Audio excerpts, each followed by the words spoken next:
is it's starting to fray and split right there. So I'm sheathing it.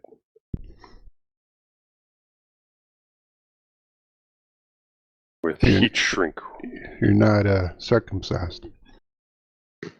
You would know. Yeah, I seen it. Remember we were docking the other day and you put your sheath on my sheath and we were playing swords, if I remember right. We were trying to integrate. This is 236, right? Right. We were trying not to cross the streams. Yeah, we were integrating in the most intimate way.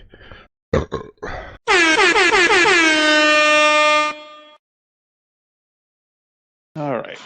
Welcome to episode 236 of the LinuxLUGcast. We're an open podcast /lug that meets at 9 p.m. Eastern every first and third Friday of the month using Mumble. We encourage anyone listening to join us and participate on the podcast. Check out LinuxLUGcast.com for their server details. If you have any questions, comments, or topics they can discuss and are unable to join us live during the show, you can send us an email at feedback@linuxlugcast.com. We have a Lubby community where we post things that we find of interest. We do a video version of this podcast, which is posted onto YouTube and Peertube. Links to all of that is in the show notes. Or again, just check out LinuxLUGcast.com for the links. I'm your host for this evening, Honkey Magoo. With us tonight is Eric. Yes, sir. Joe. Working on headphones. No way. We're set down. for a change, right? Lugbot. Women are like parking spaces. If all the good ones are taken, sometimes you have to put it in a handicapped one. Oh my god. Well, at least we're starting off on the right foot. Check, please. Right. Danny, how do you respond to that? How do you move forward after that? I'm here. I just ate a block of cheese for dinner. Mordancy. Hello. Netminer. Netminer's here, but he's muted at the moment. He is muted. I see that. And Scotty. Scotty here. Yes, yeah, you thanks are. for joining us, Scotty. Yeah. Good to have you on. Nice to have some new blood. Yeah, we see you in Matrix. This is Netminer, by the way. I've been listening to some other stuff, so I haven't wanted to pollute the recording. YouTube? Yeah, some YouTube. So that's why I mute myself so that I don't cause strikes on YouTube with those of us who are going to transliterate this to you. Yeah, they're very picky, as we have discovered in the past. Well, no, the pre-show goes on to the YouTube, right? No. Yeah. No. So any of that discussion beforehand isn't going to make it on, so we won't get any takedown notices. Right. For those who don't know, we talked about the big C word. Right. Well, we talked about a drug involved with the big C word, and apparently, because of our comments about the drug that you take with the big C, we got taken. The video got taken down off of YouTube. And they rejected our appeal on everything. Yeah. And they rejected our appeal. You can't forget we talked about the other big C word. But that was earlier. Oh. And that doesn't make it on the YouTube. Yeah, that's not it. Oh, and also, y'all were talking about Joe Raz had to go to some kind of sensitivity training. YouTube wanted me to do that, to go through some kind of training, online training, so I could get the video back up. And it's like, I didn't do anything wrong. I'm not doing not like that. You're paying me to do this. Yeah, that's ridiculous. What, did YouTube HR give you a call? No, it was some kind of, they sent me a link to, I don't even know, it was it was like some kind of training, and then you have to take a quiz afterwards to make sure you learned Oh what they my told you and goodness. stuff. And I was like, no, This I'm is what we good. get for letting lawyers run the world. Yeah. So Mhm. I just remembered that when you had talked about the Joe Rez deal. That is a cover your ass thing if I've ever heard it. So can I ask Scotty what he has been up to Scotty doesn't know. tech-wise lately? Nice. Since he's new on the show. Excellent reference, Joe. Mhm. I'm so proud of you. I don't get it. Scotty doesn't know. Scotty doesn't know. Lustro, was- Scotty doesn't know. It was what, National Lampoon's European trip or something like that? Yeah. Euro trip, yeah. Yeah. Yep. Oh, I'm sure I've seen it. Just my mind. Just Yeah, look I up haven't- Lustro. So not one of the Scotty good doesn't ones, know. Scotty doesn't know. I haven't even thought of that in 15 I'm years. kidding. Love that song. It's on my playlist. That's a song. It is a Yes. song, yes. It's a song from the movie, yeah, where the joke being that she's cheating on him and he doesn't know. with the lead singer in a band. and so the band's song that they play when they go on stage is Scotty doesn't know. At his graduation party. At Scotty's graduation party. Well, National Lampoon kills me. There's sometimes they put out just genius movies, and I'm like, where did this come from? Because usually it's pretty cringy, but yeah, that one was up there with Van Wilder, in my opinion. And Christmas Vacation. Yeah. So, Scotty, have you been working on anything? Are you involved in any projects currently or in the past you might want to talk about? Kinda. There's a couple of things that got brought up on a few of the previous episodes of Lugcast that I wanted to touch on really quickly, if you guys don't mind. Do not mind. Absolutely. Sure. Well, one of the things you guys brought up is one of my favorite Markdown editors, Joplin. Oh, yeah. You got in the last show, the previous show, I believe you guys were talking about it. Mhm. A couple shows back, we Yeah. started talking about it, but we've been talking about it almost nonstop since. Okay. So you guys were talking about, is there a way to have encrypted notes in Joplin where some would be encrypted, but not the entire batch of notes? And I posted an idea about it in the chat, and I didn't know if anyone had ever attempted it. I haven't tried that, but I saw it.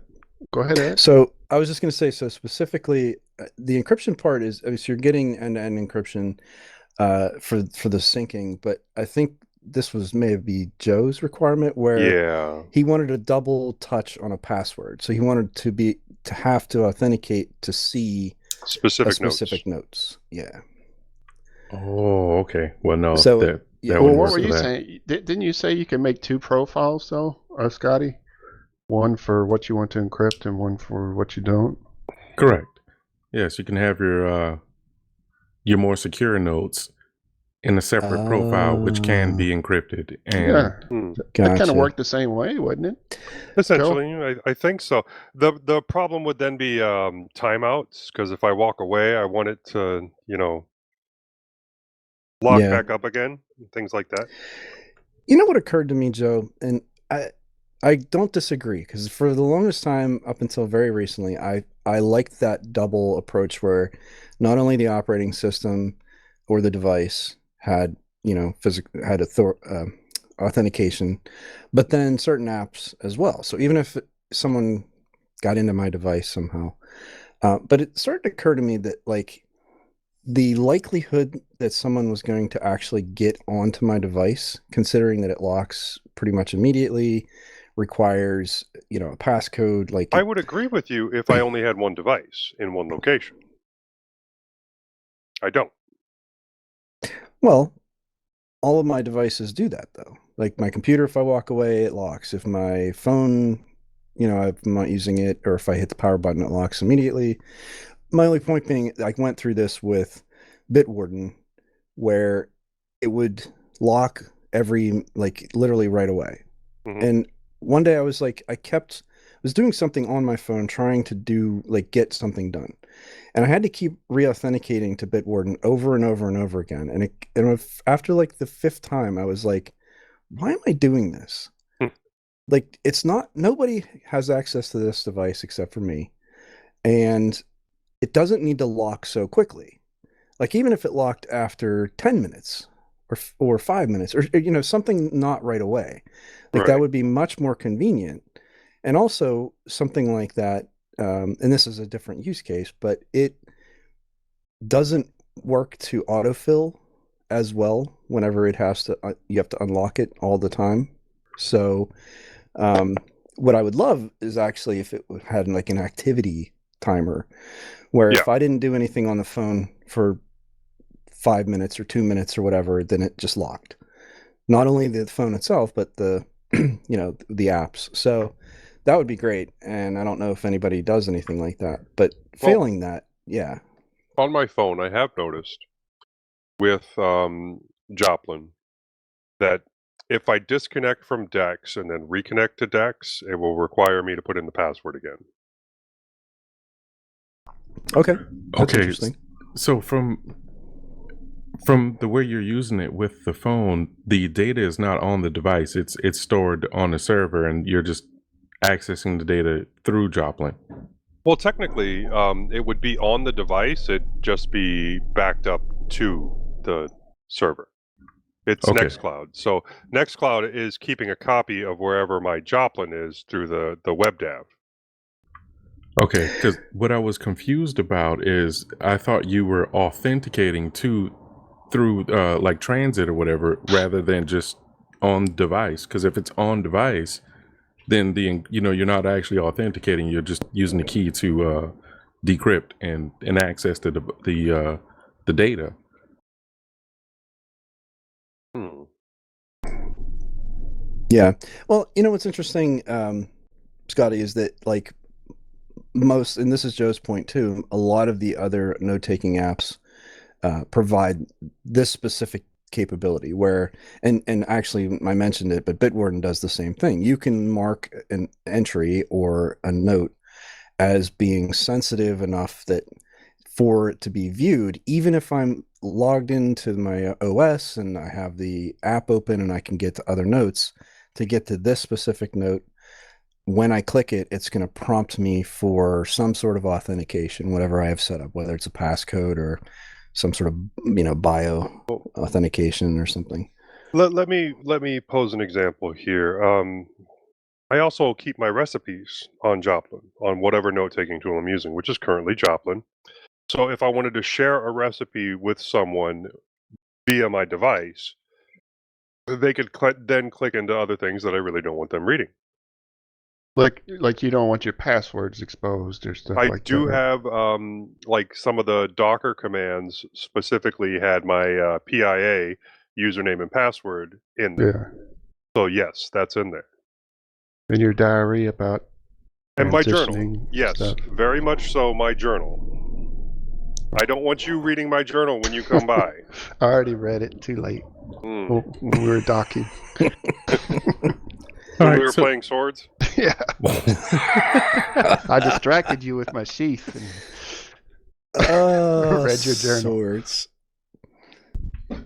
So with that, I understand when you're using it that way, but if you're exporting a note out of Joplin to someone, or you're saying you're just handing an unlocked device over to someone, is that what I'm hearing? Yes. That In some cases. that I would ask that you not do, because it sounds like you're it's just it's my like wife, my here's kids. root, have fun. My wife, my kids. Oh, right, I got you. Well, even them, I don't trust my wife. What are you talking about? Well, She- my wife, she's I not could getting a trust. hold of my I device. could trust her enough to be able to like send her something, and she'd be able to open the recipe and actually, read it. But if I send it to my kids, they just leave it unopened. So look at this recipe. Okay, so your wife doesn't do the thing, because this is the strange thing. My wife does this thing where I can hand her an unlocked phone, and all of a sudden it will just reset the factory, and I'll ask her what happened, and she goes, I don't know. I didn't do anything. So that's why No, that I doesn't wouldn't happen do with it. my wife. Okay. It was really frustrating for a while. Android devices, I don't know if they still do, but they would come set to if you forget the passcode 10 times in a row, it would wipe. Well, that's what So happened with my iPhone. my daughter, when she was a little kid, would take my wife's phone and play with it. And apparently one day she did that. And my wife was like, what the hell happened to my phone? She brought it to me and I'm like, I don't know. It wants you to sign in and set it up. Like, what happened? She's like, I have no idea. So I figured out that, yeah, Samsung, at least at that point, they had a policy set by default that if you tried to unlock a phone 10 times, that it would just factory reset. I was like, no, none of these people have kids, obviously. So, do you guys leave your phones out in places where you're concerned about somebody picking it up and trying to open it? No, I don't go anywhere. Generally, I assume that I work with professionals and they won't, but that doesn't mean that I'm not going to be cautious. Do you Even mean at like work? You mean like Yes. them stealing Anywhere, your yes. phone, or just looking at your phone? They're not going I to steal don't- my phone, but they I don't they understand the definitely point would of- mess with it. I don't understand the point of putting a passcode on my phone because I'm the only one who ever has it. But what Like, if you the only lose time it? it's not on me is if I'm home.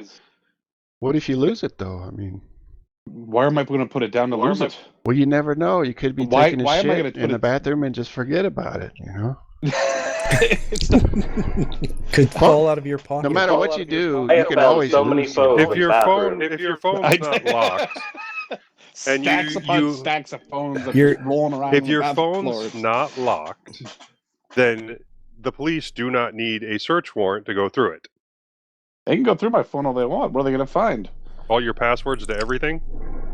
No, they won't because it's locked. Those pictures you take in the stall. Honky's big saying is, Your wife's pictures. if you got nothing, if you got nothing to hide, you got nothing to fear. I hear him say that all the time. Yeah. That's not true. Oh, You, All you I'm might saying have is nothing to hide, I- but you've got everything to protect. All I'm saying is I've never had a passcode on my phone because I've never been worried about my phone falling into the wrong hands. Until somebody picks your pocket or you go to Amsterdam. So so that's I have fair, a but I've never friend- been in a situation where that's even been close to. Oh, Now, what it are you doesn't trying to say happen about the every Dutch? time, but it Joe? only has to happen once. So- once. Did you hear? Remember that journalist that went to some hacker and said, "Can you get into my stuff?" And he like ruined everything. Like took over his accounts, got into his Google, cloned his phone number, was able to just take over his entire life. And he was like, "Oh my god!" Like that guy that put his social security number on the in the commercials. Oh, oh yeah. yeah, on The the truck. LifeLock LifeLock guy. Actual social security number is like steal my And- identity. And he got it like his identity was stolen like 5 times. Yeah, I Ugh. find that to be hilarious. Hilarious. Like you wouldn't learn after the first time, but I have a friend who I had the same conversation with last year and she said the same thing. It was like, well, I don't have anything to hide. And I'm just like, okay, do you have a credit card, some way to pay from your phone that I could pick up your phone right now and just go to a website and Tap to pay. initiate a payment? And she's like, yeah. I'm like, okay, well, think about that. You set your phone down somewhere, and this happens all the time. You go to a bar and people set their phone on the bar, and like someone walks up and takes it. Happens all the time. But that's This my isn't- thing right there. Is But that's my thing if, right if there. you're if you were at a bar, would you leave your phone on the table?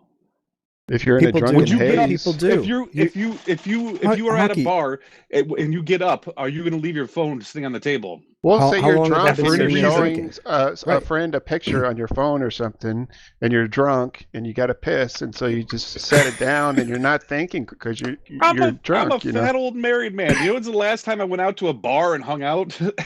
Well, that's I'm just an lucky example, I can you go know. to a movie. Or in your case, say you're shooting heroin or something, and then you just nod out, and then and there you are. You're screwed.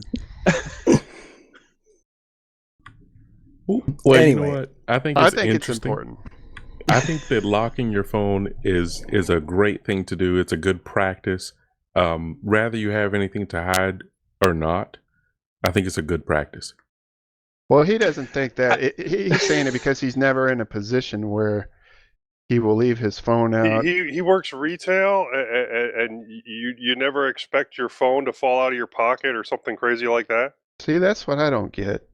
Anything 27 could happen. years of retail, my phone has never once fallen out of my pocket. There's always Not the once. first time. Watch, it happens next shift. Go ahead, Morton. When I first got smartphones, I never locked my phone. My goddaughter, the one who doesn't talk to me anymore, I used to babysit her, and she would go through my phone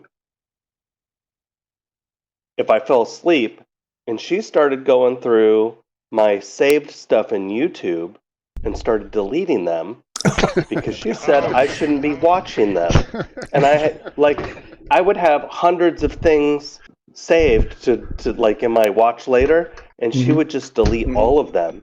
And I'm was the fart fetish stuff, or what was you? Or was she so see-through try-on? No, it would have been IT learning stuff. It would have been music. It would have been no. I mean, it would have been.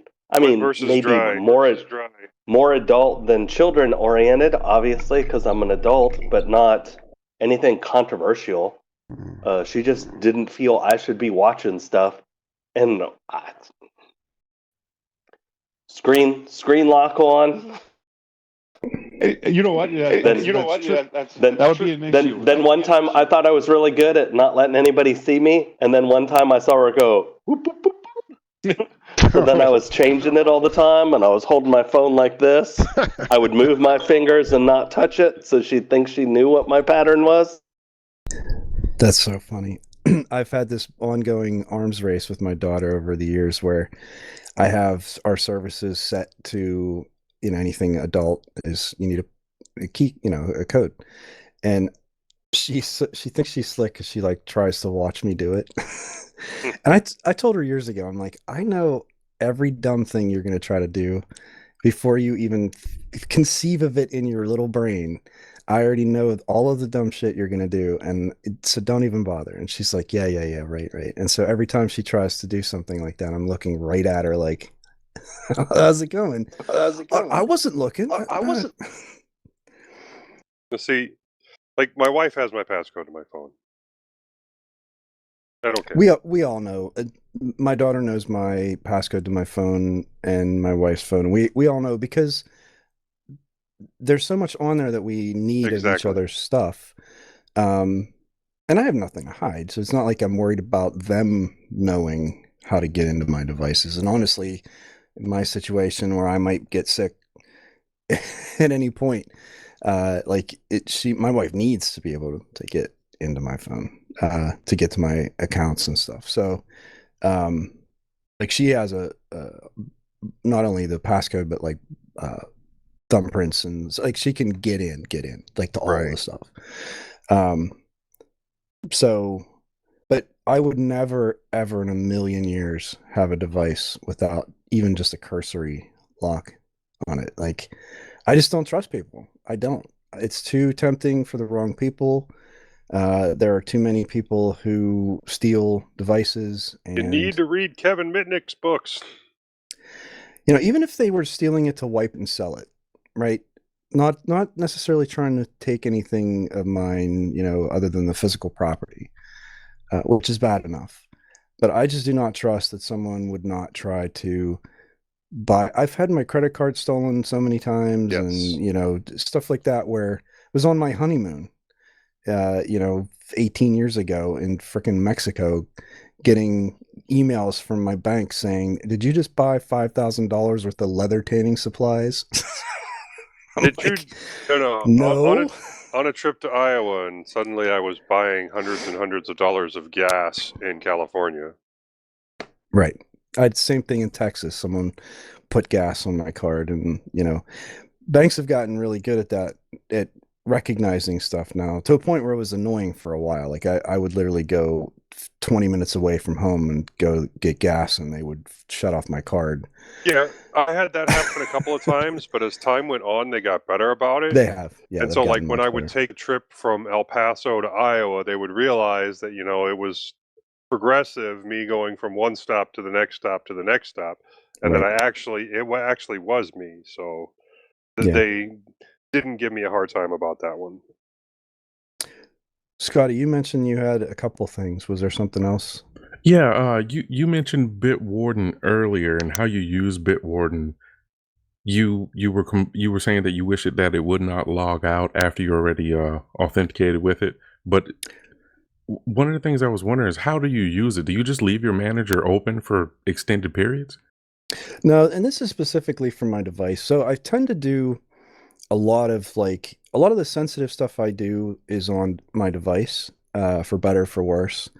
Part of that being that I think the security tends to be, pretty decent on Android as a whole. And in terms of like the banking apps and financial apps in particular and stuff like that, the convenience factor, and then also just I feel like banks put more effort into their apps at this point than they do their website. And I feel like, I don't know, I feel for better, for worse, or for if it's true or not, I feel safer going through my phone to do things like banking. So I've been using a password manager for a long time to create long, complex passwords that I couldn't possibly remember. And, like 26, 28 character, usually 32 sometimes, is usually as big as they'll let me make it. Not that I feel like at this point, stopping brute force is really the largest exposure you have. So Don't be the low-hanging fruit. That's Yeah, true. Basically, And the that's likelihood, name. the likelihood of a really long, complex password being on a list is pretty low. So that's why I tend to do it. So anyway, I don't know anywhere of my passwords anymore other than master passwords, and like certain ones I do know. But so I tend to need Bitwarden to get into that kind of stuff. And so, it's not infallible, but I feel like that extra step of needing to unlock it every single time, for me personally, is a little redundant because I'm already fingerprint unlocking lock? the phone. Mm-hmm. It just takes half even a second. But see, the way the Bitwarden works is if I'm on a website or I'm in an app and I go to the login box and I tap it, and this just could be the way it's set up on my device or something, but that autofill prompt to go to Bitwarden doesn't work if it's not logged in already. So what I found that I have to do in a lot of cases is actually go back out of whatever app I'm in, go to Bitwarden, authenticate to it, then go back to the app I was trying to log into. Then when I tap the username or password or whatever, then Bitwarden is there as an option. Oh, I didn't know. I didn't even know you could connect it to a browser to autofill. Yeah. Well, I don't autofill. I just have it. I have it show me what it matches against that website. Yeah, autofill. I don't like autofill because I don't want it to be something someone else can easily Yeah, but what are you access. talking about? So you go to a website and you have a password field. Yeah. And then, but when it pops up the keyboard, when it pops up the keyboard, at the top of the keyboard, it'll show. Oh, okay, I got you. So Bitwarden, yeah, will show up there. A copy paste. Yeah, Yeah. Mine doesn't do that. Yeah, that's when you set Bitwarden as your key manager or whatever, and it'll prompt you if you would like Bitwarden to select autofill. It's autofill. Yeah. So I have it set on Samsung Pass, but I never use that because I never saved that to Samsung Pass. So now I just now saved it as Bitwarden. So all right. So the reason why I ask is because I like hearing how other people, practice security, and listening to it. It sounds very different from my own. I use a more paranoid step. What do you do, Scotty? Scotty has a photographic memory. No, nothing like that. I mean, it's, for one, the phone, I don't trust the phone. I rarely ever open the password manager on the phone. It has to be something very, like, I have to be locked out of everything else to use my password manager on the phone. And even then, that's with YubiKeys and everything, just to kind of put extra layers in between. Two, when I use my password manager on desktop, which is preferably, desktop or my laptop, I never leave it open. I like to queue up the jobs that I'm going to do. So for instance, when it's that time of the month when I have to start paying bills and getting things, ready, I then queue up those jobs. I'll have, say for instance, I know I'm going to go into my email. I need my primary password to unlock Thunderbird so that I can gain access to my email. I need to also go into this site, that site, etc., etc. These are things I know I need to do. Joplin is loaded up on the side. It has a lot of my bookmarks in there. I don't store them in Firefox. I have them in Joplin. And because they're markdown links, I just click them open and they populate within Firefox. Then I unlock the password manager because the jobs that I'm about to take care of are already queued up and ready to go. Unlock the password manager, go ahead and start unlocking Thunderbird and everything else that needs to be unlocked. Then lock the password manager, take the key out, and now I can begin working on everything else that needs to be done without the manager being open. But it's just jobs that are queued up ahead of time to get that done. So when I hear that you leave your manager just open, So on my desktop, Scotty, that's insane. No, listen, kidding. I think whatever makes you feel comfortable, honestly, and I think if your comfort level is such that you want to use a YubiKey, you want to Okay. have a very specific process that you follow so that you don't forget, there you go. So I get that, and it says Bitwarden Vault is locked. is locked. Okay, So I if see you what tap you're saying. it, now it'll take you to the vault. And then you unlock it. And then you unlock the vault. You can tap the entry because it'll search for you. It'll then fill that back in on whatever app you were in. I'm okay with that, actually. Yeah. So, but whatever, Scotty, whatever makes you comfortable. Like when I was doing stuff more, so especially because I was dealing with a lot of patient health information and HIPAA, restrictions and stuff like that. And I was logging into other people's systems.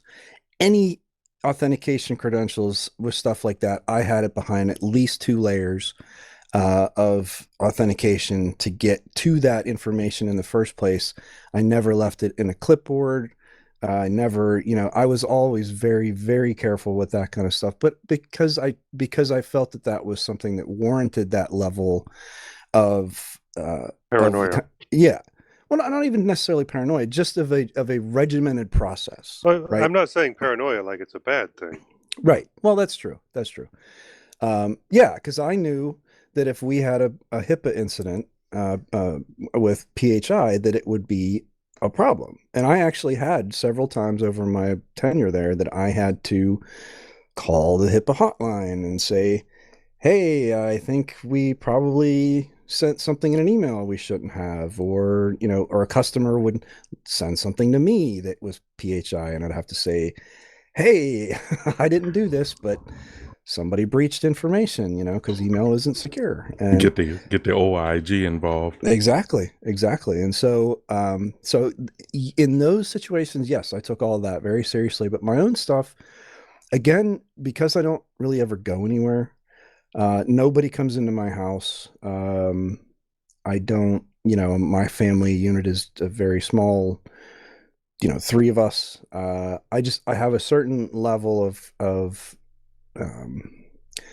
not certainty, but just like of feeling as though I don't have an exposure in that way. And right. I guess let me just inject in here for just a second, because I think when I gave my example there, my tone may have came off as though I was criticizing or whatever, and I hope not. Not a bit. I think I think security, the vast majority of people couldn't care less, right? They let Google auto remember whatever, and they literally couldn't care less, right? They don't. Passwords are an inconvenience to them. My wife. Well, and my wife too. Same thing. I ask her what her password is for her email, and she's like, well, try this or try this, or I'm just like, you don't know? She's like, I don't know. I'm like, okay. So, I've tried to get her to use a password manager. Nope. She doesn't like that. It's a hassle to her. Why do I have to go log into this so that I could log into that? And I try to explain, well, because it's a way to keep your passwords secure, like, you know, because you don't just leave them laying around and no, it doesn't. It's, you know, like it just doesn't matter. Well, So they the flip fact, a switch as well, because my wife is roughly the same way, except for when she goes to work. When she goes to work, then she understands there's an obligation to do certain things to remain secure for work. But the moment she's at home or whatever, you know, off the clock, now and Yeah. all of a sudden I can relax and drop the obligation. Yeah. Well, and I guess I at least admire the fact that she recognizes that for work, she has to take it more seriously. But my wife is kind of funny too, where she hates installing apps on her phone because she feels as though that's a way for her to be tracked, and she will not like if there is the choice between using the company's website on like a mobile website or using their app, she will always default to using their website. She does not like to have like her stuff logged in and stay logged in. So she definitely has her own sort of conception and practice around security, but it's very different from mine, and very different from yours. And I think that's the fact that, you know, again, that if you put a certain level of care and attention and behind something, I'll never criticize that, because I if you find it important, then you're taking the responsibility to enact what makes you feel comfortable, right? And that's one of the things that I love about like Linux and open source, and you know, is that it enables you to do those things and have a relative certainty that your system is your own, and that it's, you know, if you air gap it, if whatever you do to make it secure, right? Your LAN, your protocols, your rules, whatever, you know, I feel like when I'm doing that on a proprietary operating system, that I'm hoping that it's not leaking, or, you know, that it's doing what I'm asking it to do, but I never feel as confident as I do like on a Linux system. I Or want to hear what Minix does to keep his system secure. he buries it in the backyard. Actually, not much. I mean, as far as passwords, I host my own Bitwarden service. As far as web apps and stuff like that I host, pretty basic, just SSL. And as far as the server itself, you know, not too much. Fail to ban, I have that running, and I download, or I don't. A cron job downloads. That failed to ban. What sort of policy have you got set up on that fail to ban? On fail to ban, I block pretty much every country except for the U.S. and Canada when I first set it up. I'm sorry, Europeans and people like that, but you're just not going to be able to access my shit. And that's probably like filters 99.999% of any kind of attacks I may have. And then the other is you can set up a cron job to download IPs from lists like Spamhaus and stuff like that.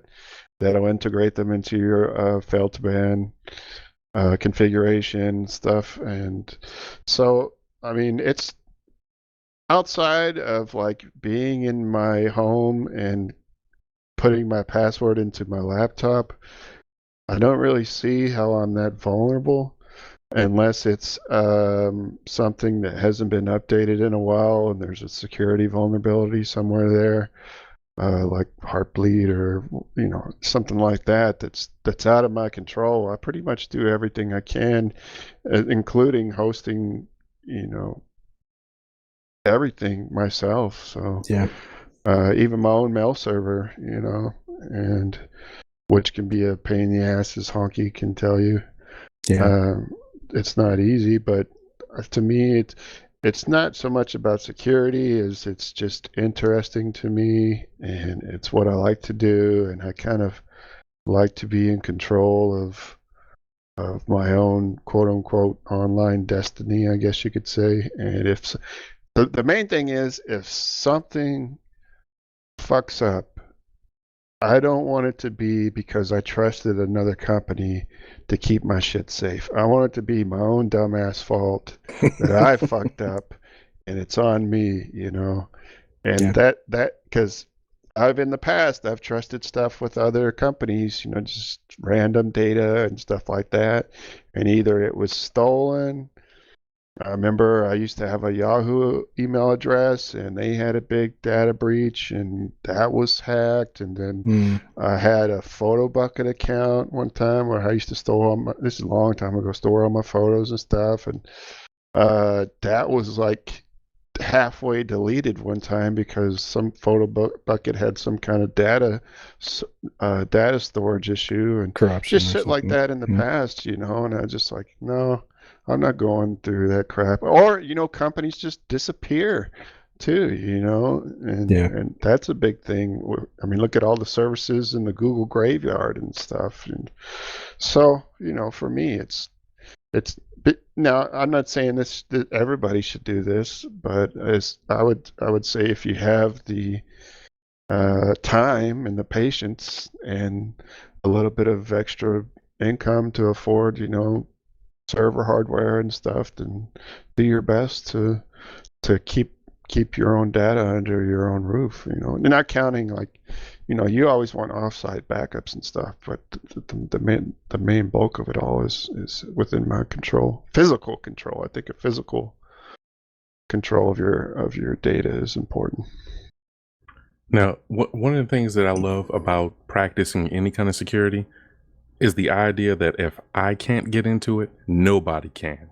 Mm-hmm. It's not secure if there's this extra special thing you can do to just kind of bypass the passwords and everything else and allow you to get into it. So like not just a backdoor, but what companies offer to most users as, hey, if you forget your password, these are the steps you can take to get in or whatever. Well, because once you have a password manager, you don't ever have to remember those credentials anymore.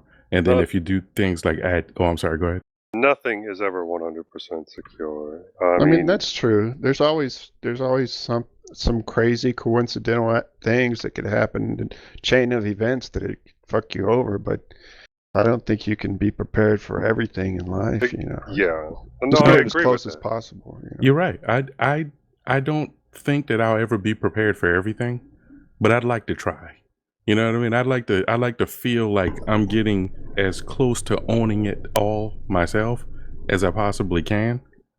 And then, like you mentioned earlier, if I fail, then that's on me. I'll take the hit for it. But at least I knew it was me versus.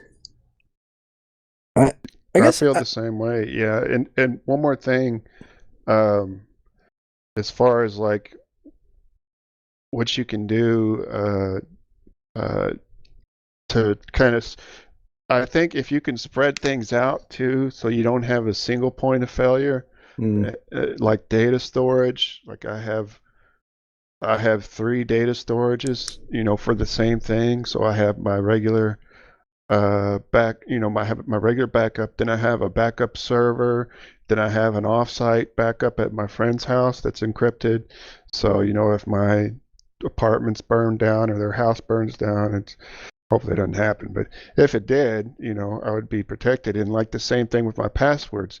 I have an alarm set so that once a week I just export everything from Bitwarden onto a 2 thumb drives, And so if something were to happen to those 3 backups of Bitwarden, then I still have physical backups on a thumb drive, So yeah, I think if you could spread it out enough and still be secure, you can mitigate a lot of that stuff. I think where people get into trouble is trusting backups that they never restore. Right.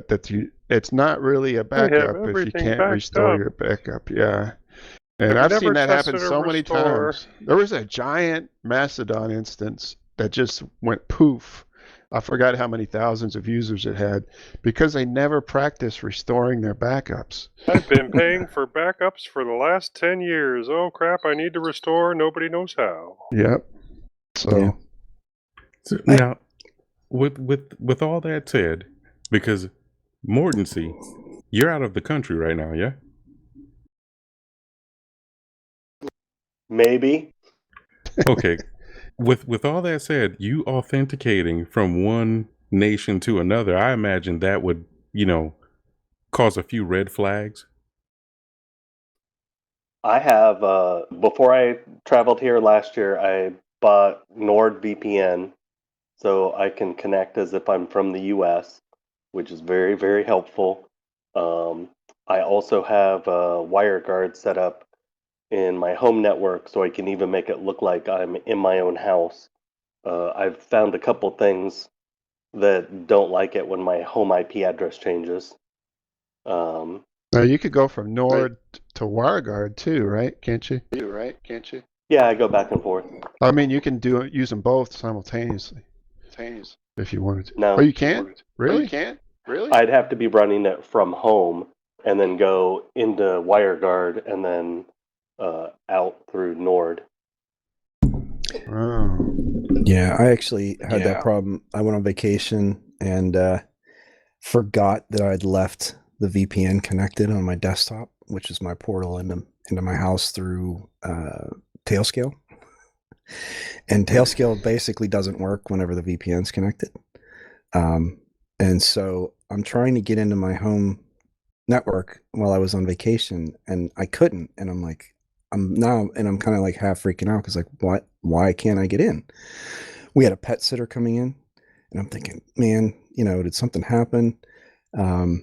And no, I was able to finally get into my wife's computer and then get over to mine, and I figured out, it's because I left the stupid VPN. Yeah, I remember one time being on vacation and doing an update from 1,000 miles away. That's terrible. I would never do that. Kicking myself because something bad happened with the update and my computer didn't restart.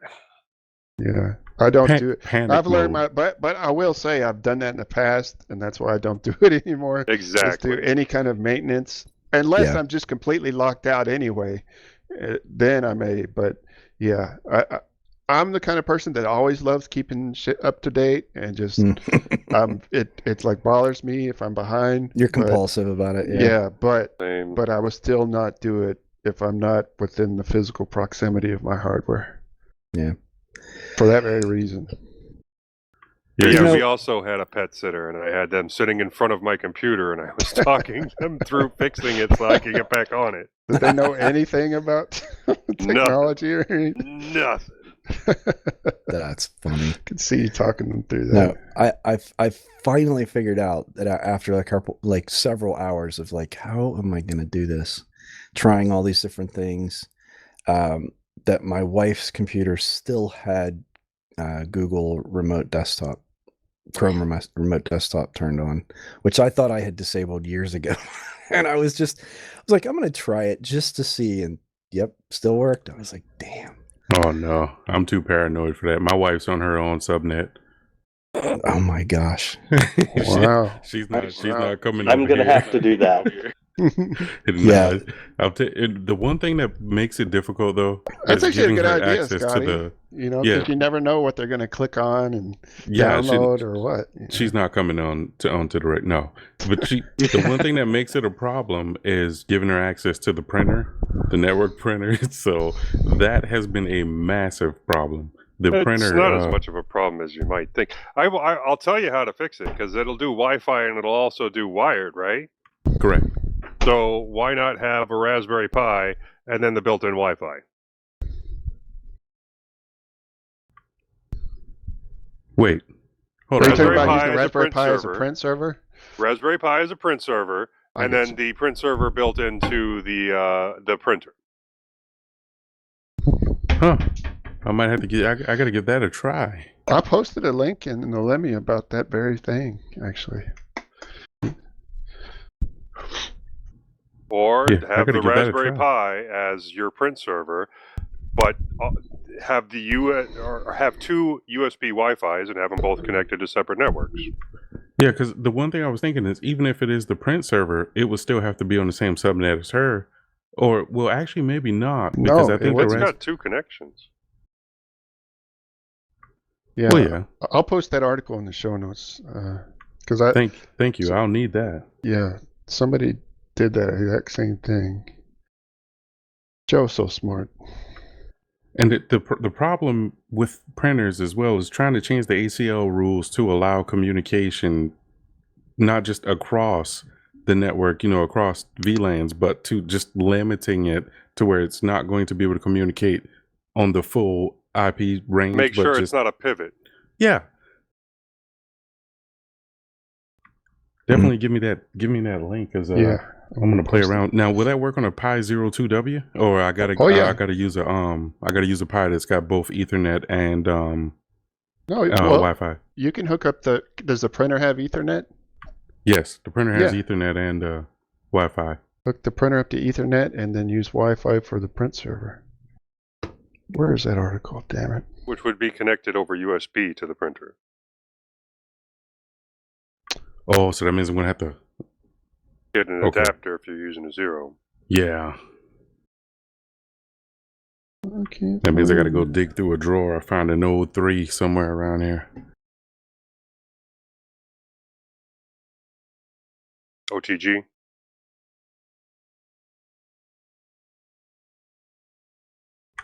You can use an old phone to do it too. No, I don't trust phones.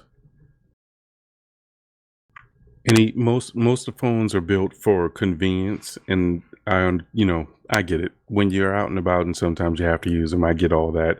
But typically for my own use case, I try to keep my phone on airplane mode for as long as possible. And then when I need to talk to someone, I'll talk to them. Now, would you trust something like the Pine phone, where it has the hardware kill switches and stuff? Well, if it lasted for longer than 10 minutes, then yeah, sure. That's what she said. Buzzing. But yeah, I think the Pine phone is a wonderful device once they get, things working a little bit better on it.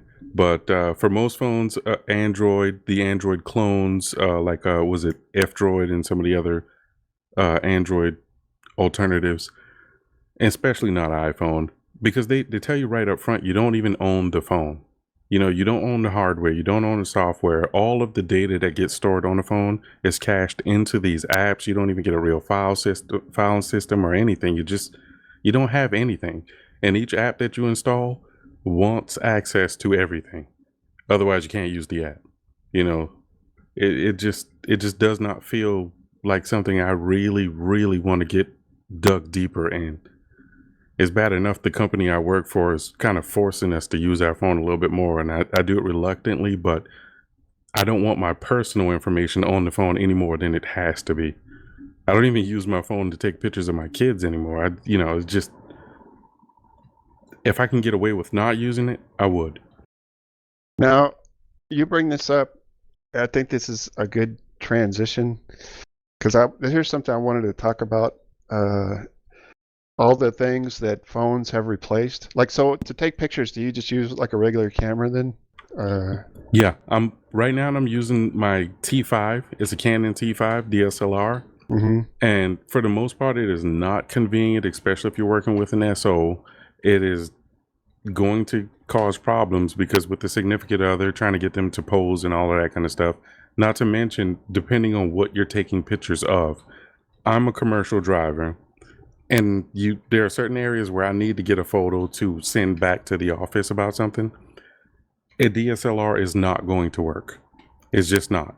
So the phone has to be used for that. But again, that's work related versus personal. Personal, I'm looking at an old Sony, like an old A7 or something like that, mirrorless. And that's going to be a little bit more portable. Just a couple of cheap lenses that you can probably buy secondhand and run that as my on-the-go camera versus a phone. So there was an article today, SGOTI, I'll post that when I can find it, about the Pi as a print server. But I was going to say that there was an article today about this guy that had brought back to life what's called a Web Anywhere watch, and I'll post that in the show notes right now. And it's a basically what it is it came out in the early 2000s. And it's a watch that you would hook up to your Windows 98 computer, or Windows 95, or Windows 98 probably, and you would download 93 kilobytes of the internet onto this watch. And I posted the link in the show notes. And you can read the display, I think, is 10 characters by 2 characters. So that's how you would read the information that you got off of the internet. And when did this thing come out? 2001, I think, or 2000, something like that. 2001. And I thought, man, what a fucking ass beating it would be to have to read the internet with this watch, 10 characters by 2 characters LCD display. But at the time, I think it would be awesome to have something like that, because we didn't really have web connectivity so much.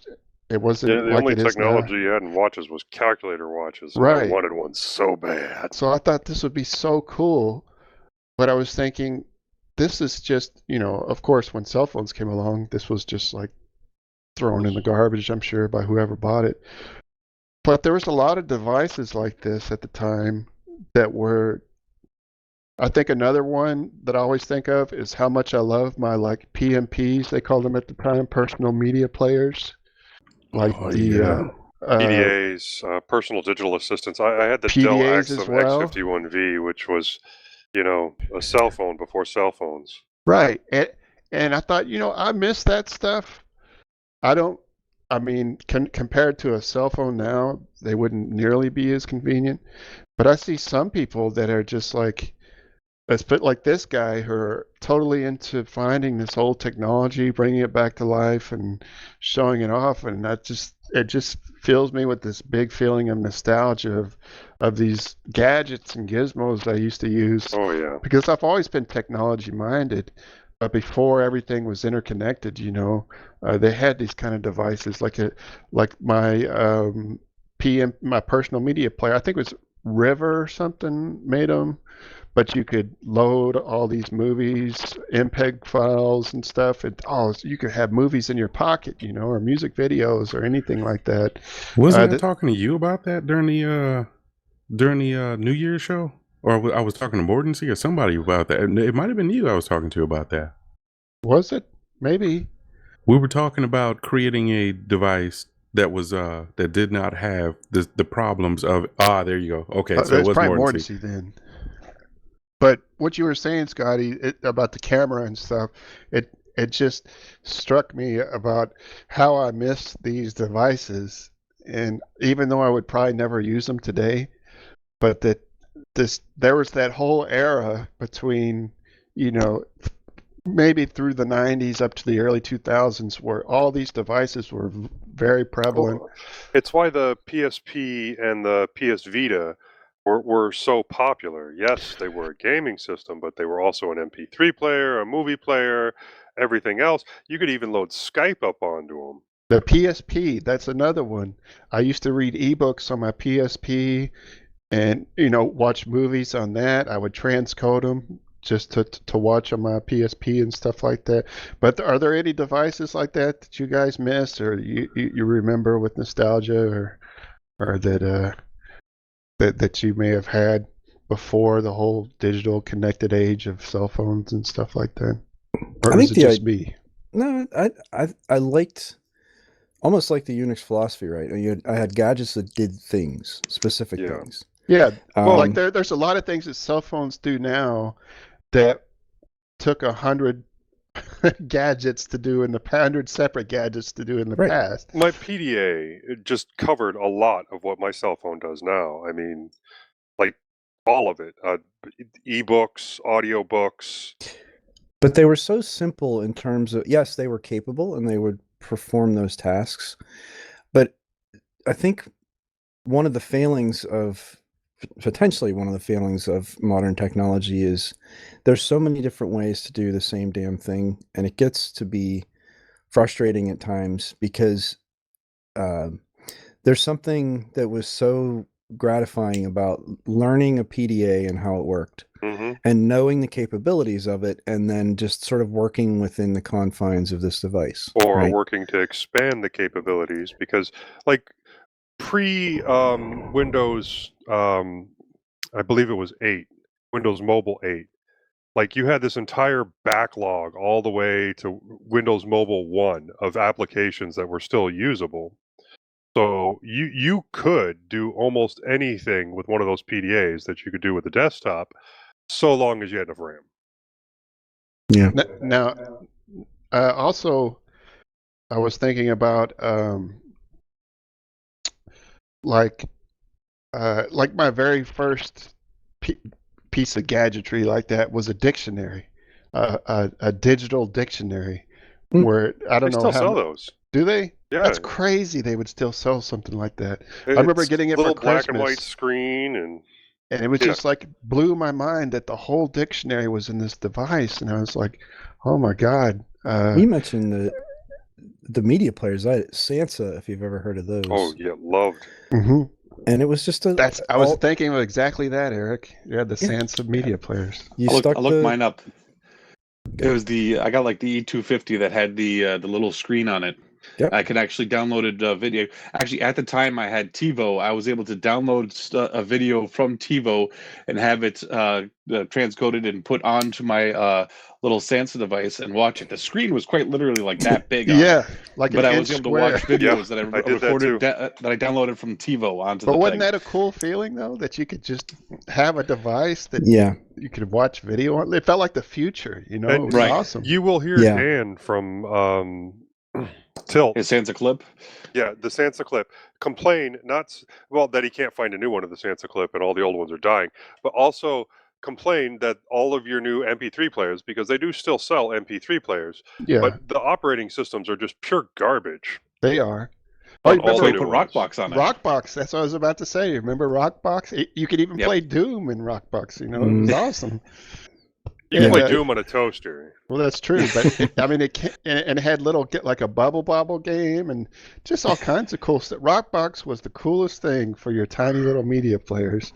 Is it still being developed? I doubt it. Probably not. You know sure why? it's still out there.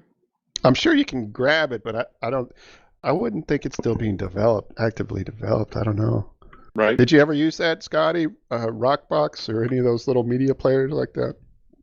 I've used an old media player. I don't remember what the brand was, but the one thing that I remember that was so special about it is I could just load my data onto it and use it any way I liked, and there wasn't all these artificial walls limiting what I could do. Oh my god. This was before those were erected, actually. No, the Apple stuff, the iTunes store. Yeah, exactly. That was so much garbage. Yeah, exactly. Oh, I know what you mean. Like the early iPods where you had to go through the iPads iTunes. as well. iPads as well. And the thing is like the first gen iPad, I've got one that my son absolutely loves. The screen is great on it. You can't load anything onto it because none of the old iPhone or iTunes applications actually work anymore because they switched to online only, and so you can't have the software on your system and have it work. Now, there are certain ways of trying to get around it. I've used KDE Connect to get around some of it. But even then, because there's no real file system where the data gets stored on it, everything's cached into one app, which you then have to grant permission to other apps to use. And Apple is, cracking down on what applications can access what other types of files. So if you do send in, say, for instance, a movie or something like that via KDE Connect, other applications may not have permissions to access it, or even from something like Nextcloud. If you use Nextcloud to bring it into the ecosystem, the Apple ecosystem, you still may not be able to share it everywhere you want to on the device. So Apple doesn't have just like a general file manager. I never had an iPhone, so I don't know. But they don't have like a file explorer for their phone where you can just. They've kind of they made this like half measure where they finally do have what's you could call a file manager, but it's not like a file system where you can go and look at the actual structure. It's basically like Scotty's saying, where, you know, an app has access to certain files, if you want to call it that, on the system, but it's not the same as like an Android where you can go in and like literally see the structure and just Okay, I got you. manipulate it. Well, it's not basically. So I had a friend who wanted to update their where they have it, an iPad Air or something like that. So, but they needed a larger amount of space to be able to download the update, to do the update. And I'm like, all right, why don't we just go on there and just start clearing out some files, maybe back some up to a external drive. But the thing is, I had no idea looking at it what the way they have things set up. I couldn't tell in their little file manager what was on the machine itself and what was in the Apple Cloud, or where anything is specifically, because it's not very clear. It just says you have these files, here you go. It doesn't say where they are. It doesn't say what the storage is in the device. On a side note, last time Rockbox was updated was November 15th, 2019. Rockbox version 3.15. Well, you know, that's a lot more recent than I would have thought. Right. I used it so long ago, and I think the last time I used it was on a Sansa clip. You remember those? The little. Yep. And I bought that to take to the gym so I wouldn't be distracted by my phone. And then I think I lost it a week later. I don't know where it went. It's so small. But yeah, that was. I did the same thing Honkey did. I would have a little Sansa. It wasn't a clip at the time; it was something else. But I would convert these videos on my computer to like that format, whatever it played, tiny, and then I could watch it on my. And it was so cool. It was like, oh man, I feel like fucking Dick Tracy or something. You know, I get this tiny gadget where I can watch videos. Which, by the way, also. I didn't have this when it came out, but I bought it at a yard sale. Was a TV watch, and it was, you know, it was Nice. it was black and white, and it had a wire with an antenna that you could hang up, and you know, of course, it wasn't a what do you call it, like an OLED screen or anything, but it was, Right. I believe, it was LCD screen, and but it was a watch on your wrist, and you could do that. You know, before cell phones and stuff like that, which I always thought was cool. Yeah. Well, we had such a strange conception of, not strange, we had a completely different conception of futuristic technologies where things were still, most definitely, yeah. you know, where things were still separate devices. And the thing that nobody understood or got right was that we were all going to use one stupid device. Exactly, yeah. You know, Just think about Star Trek lore and all the communicators and tricorders and stuff they had. And, go ahead. So I just think that's a good segue into our movie of the week. Oh, because so I'm going to have to apologize. I was not able to watch the movie this time. Oh no! Yeah, really? you missed a real winner this time. A banger. Yeah. So our movie this week was Virtual Combat, starring the Don the infamous Dragon Wilson. Don the Dragon Wilson. He learned to act. Basically, let me just sum this up as best as possible. Well, hang on 1 second. Virtuosity, virtuosity, but crappy. What about the theme? Don't we need the theme? Oh, I'm sorry. I jumped the gun there. Sorry. Go ahead. Let's see.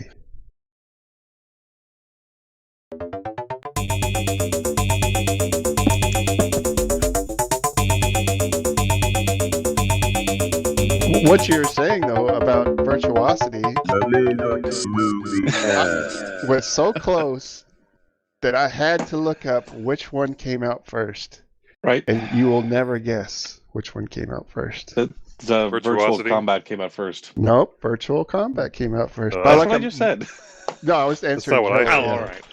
But like a month or two, it came out in Italy, I think, the same year as Virtuosity, but it premiered in Italy like a month or two before Virtuosity premiered in the US. Really, that close together? Yes. They were filming I was at the same hoping that there time. was like a bigger gap just because of the quality of the films being so different. I mean, Virtuosity was a really good movie with good acting, Well, what are you trying to say? an actual story, as opposed to this movie, which was the same Which general starred Don the idea, Dragon Wilson. That's but all you have to giant say. pile of shit.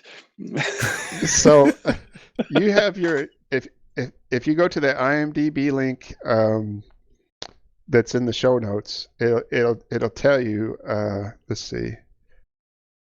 Towards the bottom release date, it says January 16th, 1996 in the U.S., but in Italy, July 11th, 1995. Oh.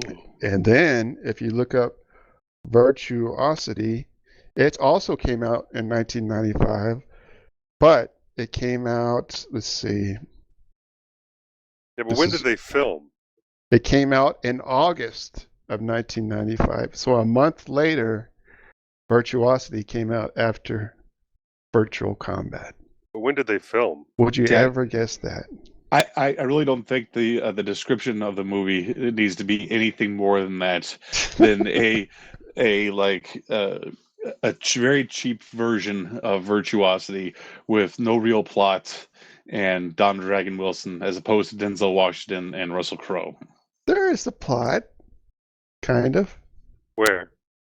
Oh. Well, the plot is that it's the same plot as Virtuosity, right? A killer gets out of the computer, as well as some sex programs or whatever, and it's up to Don the Dragon Wilson to stop it, just like it was up to Denzel Washington to stop Russell Crowe. So what you're saying is Denzel Washington saw Don the Dragon Wilson in this movie, right, and said, "No, I can do this shit better." Yes, and that's then exactly did what shit happened. better. That's exactly. They said the makers of Virtuosity said, we're out of ideas. We don't know what to do. Let's go see what Don the Dragon Wilson is up to. And they saw because that's your go-to. That's your go-to. Yeah, everybody says that in Hollywood. Didn't you know that? All right. So we've gone through the description of the movie. I think I don't think we need to cover it any more than that. That's fine.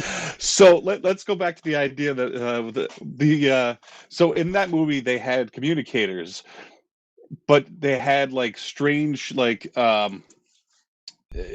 be close to the tricorders in old Trek, where it was this massive box that they held in their hands, like a that flipped phone. up, that would flip up.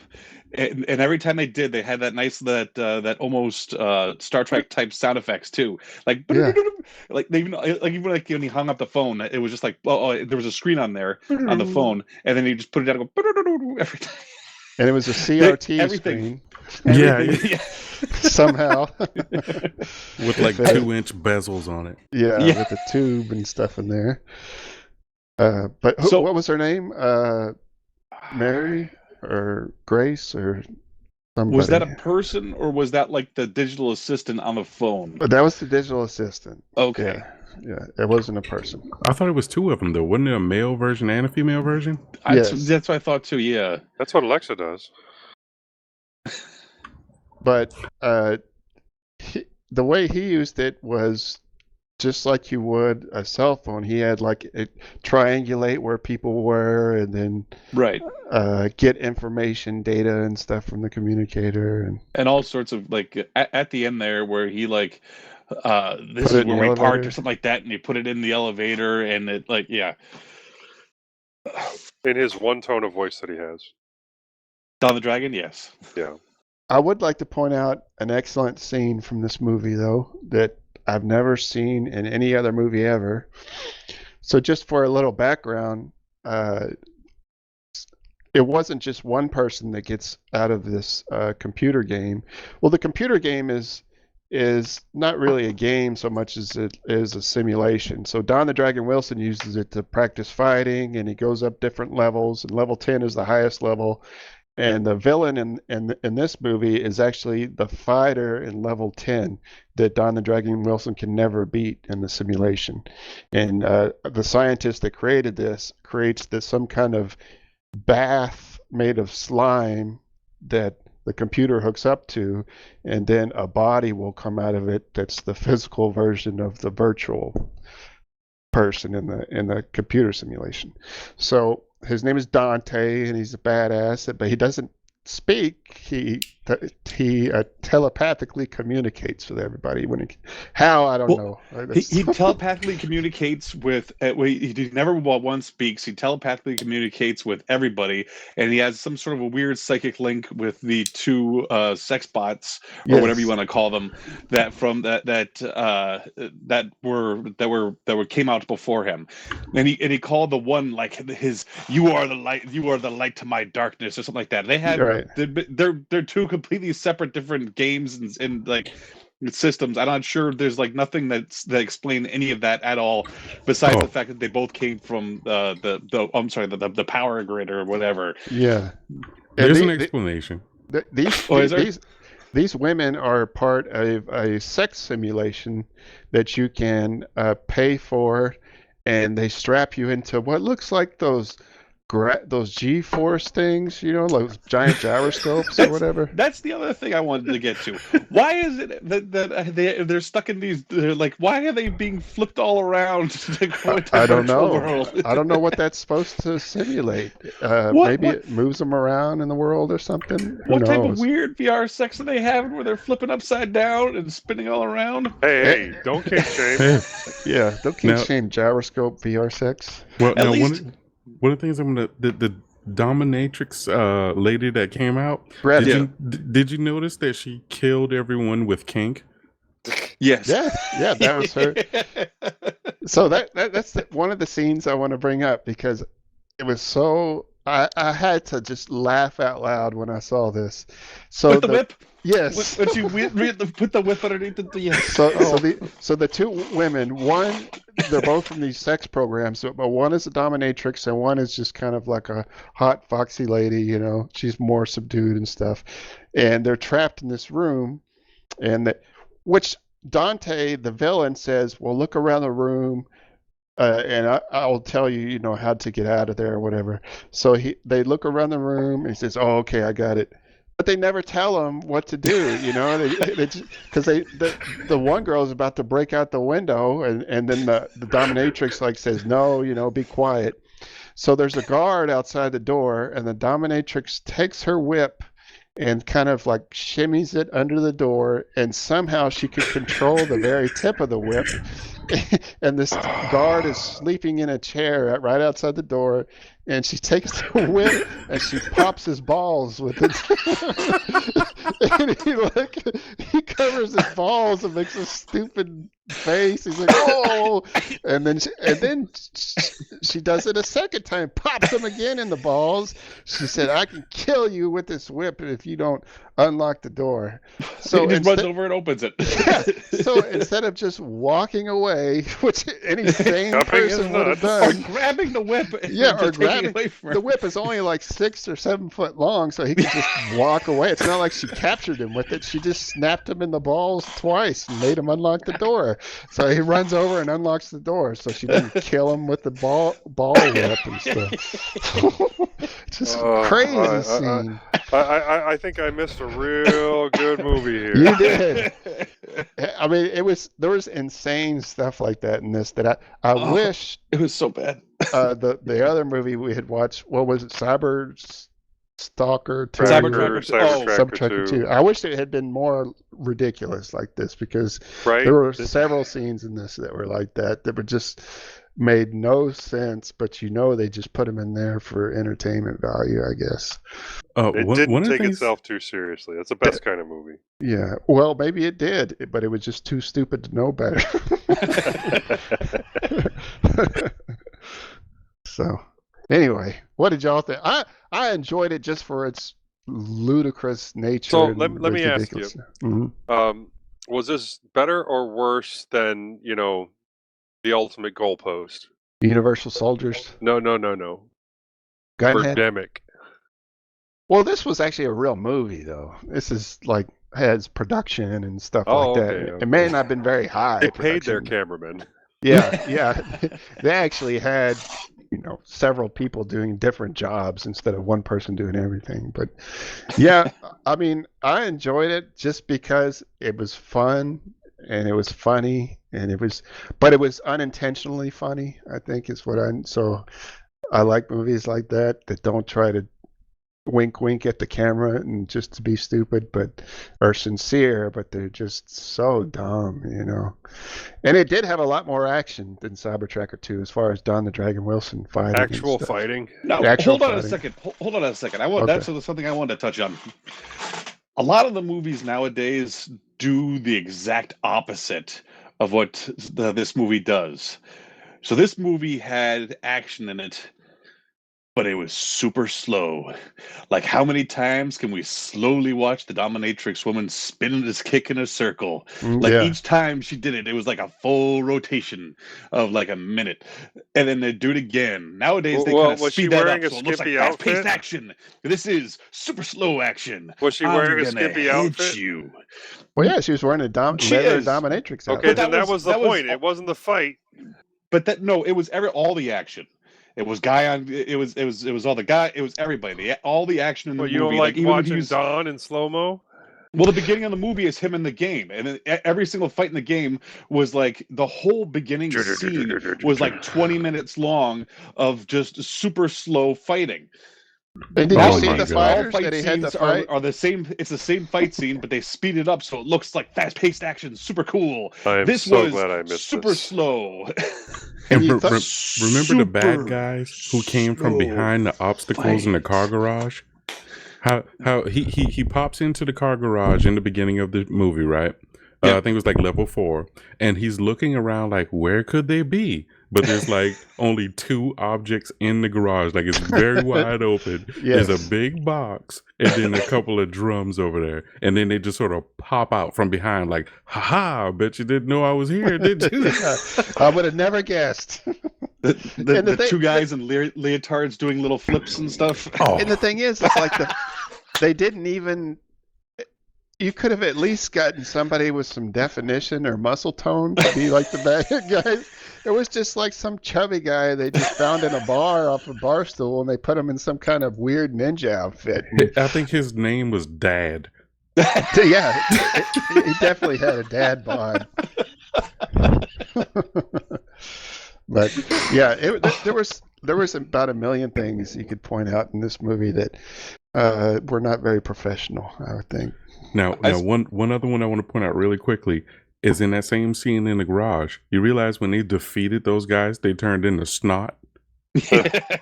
Plasma. It's called plasma. Yeah. That was the thing. Well, outside of the game, to kill these people, you needed 500 psi against their stomach or something, or in one spot. I think that's all it was. So that only worked if they had that ring thing on their neck, though. No, the 500 psi. Because remember the dominatrix girl, he like hit her twice or something in the same spot, and then it hit the 500 psi. And that's how she exploded on the wall. Right. Yet that's how he killed Dante too. He jumped on him when he was on the ground. Right. Mm-hmm. No, but the thing is, when they first explained it, he demonstrated his ability to affect her by placing the collar around her neck and gave the remote over to the other guy, and he had to use the remote to affect her. Well, yeah, I didn't want to kill her. Though. Yeah, that so was the collar. Yeah, there was something else that they said where like the electricity from that was supposed to slowly degrade at them or something like that. Mm-hmm. It could cause pain, or it could eliminate them, or something like that. Yeah, depending on the. But that's what confused me. Why they didn't use electricity, because she was tased, and I was like, well, wouldn't that have killed her? Yeah. But you call that a taser? You mean that starlight he was firing from his magic wand? Oh yeah, that's right. I forgot about Star that Trek phaser set to stun type situation there. When did this turn into Harry Potter? And they did have laser guns in this too, which is kind of cool. Like they had it in the last movie for 10 seconds at the beginning of the movie? Yeah. But they had these and then how corny was that when he was like this acting scene of his partner's wife when he has to tell her that her husband died. Oh yeah, that was bad. Oh man, that was one of the worst performances. Just get out of here. Dog has so much emotional range. There's always the possibility he's still just in a bar somewhere. I was cringing the whole time watching her. I actually felt embarrassed for her watching that scene. I was like, holy cow. why would they make you do that? Why couldn't you just be naked with your mouth shut or something? At least you wouldn't have embarrassed yourself. Check, please. But speaking of that, they did have boobies in this movie. Oh, the virtual gratuitous boobies. nudity. Yeah, in this, I guess, the sex simulation. That was funny though. That wife and husband couple that went to. Yeah. What was the point of that scene? I don't. Oh, just, yeah. it was like to show you, I guess. Hey, make sure you stop me at level 5. Yeah. And he wanted to give them like all-day pass or something. They said no, just or a weekend pass or something. Hey, no, that. the everything pass. I took notes on that part. In the beginning, I was taking notes. Like, you can't be serious. But so, do you think this technology will be real one day, where they'll have like total virtual immersion, where you feel like you're actually in a place? It's already real. But I mean, it would have to be some kind of brain interface, right? So it doesn't feel like you're just looking at a screen or something. Yeah, when it could be.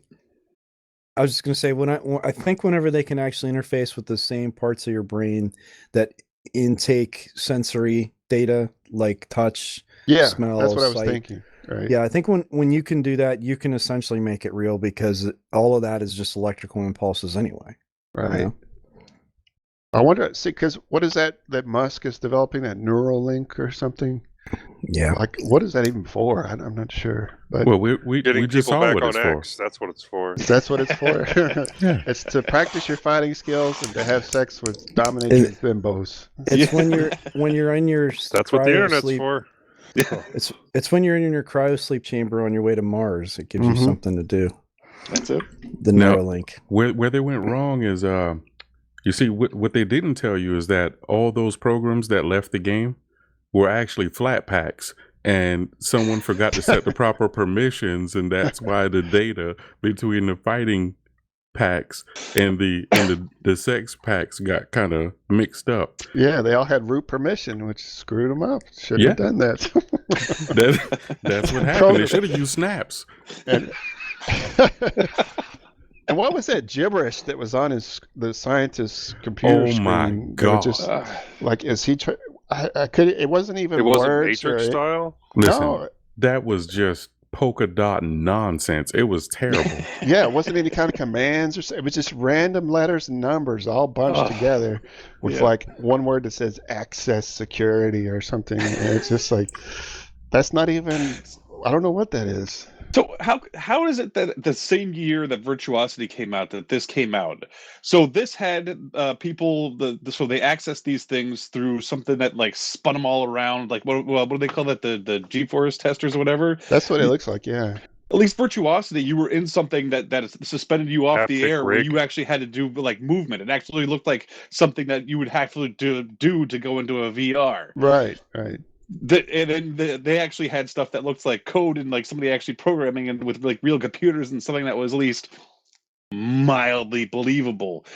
And this, which is just something not even which close. allows you to suspend disbelief. Right. Well, it's two different audiences. One was made because they know that there are real technical people out there, and the other one was like, everybody else. Was made for the people that wanted to see Don the Dragon Wilson, kick ass. Mm-hmm. And breasts, Right. And gratuitous nudity. Now, I watched this partly on Tubi and partly on YouTube, and the comments on YouTube I thought would be funny, but these people Greatest genuinely movie ever. love this movie. Yeah, wow, I can't believe you have this movie. It's one of my favorite. How could this fucking movie be your favorite movie? That's crazy. How is that even possible? Because when they were a kid, they only had the one VHS. It must That's have it. been something like That's that. totally it, right Yeah. there. It's Oh like no, I'll tell you why. Because remember the other reason why they had to wear the collar? So that the women won't learn. Oh, Remember? I forgot about that. You're right. Yeah. You can't give women access to information. They'll take over the entire world. So you put the collar on them, and restrict their ability to learn. You zap I'm them. liking this idea. Oh wait, You see Joe slowly. That's actually not even headphones he's making. That's a freaking collar That's he's collar. going to put on his. Yeah, Oh. yeah. That's Jackie's collar. I see what you're doing, Joe. You devious son of a gun, you. So you guys just have figured it out mentioned now. you guys have mentioned Don Wilson before, and so I took the opportunity while you guys were talking about the beginning of the movie to go out and find out more about him. I didn't realize he was actually a very accomplished kickboxer. Oh yeah, he was a champion. He's a martial artist that broke into acting. Yeah. Well, apparently not. Well, okay, that pretended he was an actor. He just didn't do it very well. Yeah. Yeah, that was someone who was like, "We'll make you a star, son." You know. Yeah. Yeah. And he made Arnie a million did of it. these movies. But Listen. look at like Arnold's first movie. They didn't even let him talk. They dubbed him in Right, Hercules and stuff. Yeah. Hercules in New York. But Except- but he had the screen presence, and say what you will, like he actually did. He does have charisma. You're right. He does, and I Dra- think he actually worked really hard at the acting and the language part of it, even though it doesn't sound like it. Yeah. No, he did. Whereas Don Wilson, I think, was just like he just walked on the set, and they were like, He literally read his lines out loud, and that Yeah. was it. "Yeah, exactly, Yeah, I agree. Now do a spin kick, Don. right." Yeah, he's there Right. just to do moves. Put which on is, these spankies I mean- and do a spin kick. Show your abs. but that's what was so disappointing about the last movie we watched is he didn't hardly do any fighting. It was like, At why all. is he even in this freaking movie? You know, it's definitely not That was- his acting All talent. this crap we're talking about, Don. He's going to show up at one of our houses, and we're He's going gonna to get beat our the shit out asses of kicked. He was He's gonna show up probably at Danny's house and just spin kick him. Yeah. Next Soon- time you soon as see you me, open I'll the just have door. a boot print on my face. Watch. Hey guys. How old is he now? Two He's black got to be eyes. like he's got to be 70, Oh, I'm sure he Oh. can You still know whip what? my It's- ass. it's gonna be an exactly. ultra He probably slow- still kicked my ass. Yeah. right? It's gonna be an ultra slow spin kick too. It's gonna Yeah. take Right, 2 yeah, minutes to right. complete the full That's spin. right. Just like You're going to an be old- able to step to the side and look at it. You're gonna forget that he was spin kicking you, and that's why you get hit. Yeah, I'm just like looking at my cat. And No. Wait, how old is he? Somebody look it up real quick. All right, let me look it up. Let's see. Don Wilson. But hold that spin kick for a moment, Don. Let me check my email. He was born in 1954. And that makes him what? Almost 70. Yeah, He's almost 70. 69. 69. Yeah. 69. Yeah. Wow, 69 years old. Hey, have- you know what? What? He might be in good shape still. I'm sure he is. Yeah, I'm I sure doubt is. he stopped taking care of himself at some point. No. Yeah. He may be still making movies. Who knows? I doubt it. You don't think so? Was that him in Direct to video? John Wick? As what? Really? Oh, One of the old- guys actually- doing Old martial man arts. in The wheelchair? guy, no, the guy No, that you- was like at the sushi shop that was. Yeah. Do you know who that is? Is that Don? No. Do you know where I've seen him? Some Iron kind of. Iron Chef America. He was the nephew of the Iron Chef Japan guy, and he. Well, I mean, he was only he's ever a an martial actor. artist. I know, no, I know that, but he was on the show, and it was always just like a joke because he would introduce the show, and Iron Chef was all campy anyway. Like the whole point is that it was just silly, but like he was the American cousin of the guy from Japan, and it turns out I just watched John Wick last week, and I was like, you've got to be shitting me. He's the bad guy? What's his That name? can't be. And he's like a total martial artist on it, and he was actually a And reasonably good actor. He's got to be 65, 70 years old, though. No. Yeah. He's in his 40s. Come on. No, he's not. He's been acting he since I was a kid. Okay. What's his name? Who? Look it up. Don Wilson's last acting role was in 2022, a movie called Lockhart Into the Past. Oh, Kid shaking. was he spin kicking in that too? Well, Likely. it's called Lockhart, and the director and writer's name is David Lockhart, which is kind of a weird scene. You just name a movie after yourself. But, yeah. Strange. But he's still with it. Okay, What was so that? yeah, the show is presented by a successor to the original Iron Chef as opposed to being a remake. The chairman is portrayed by the actor and martial artist Mark Dacascos. Dacascos? Dacascos.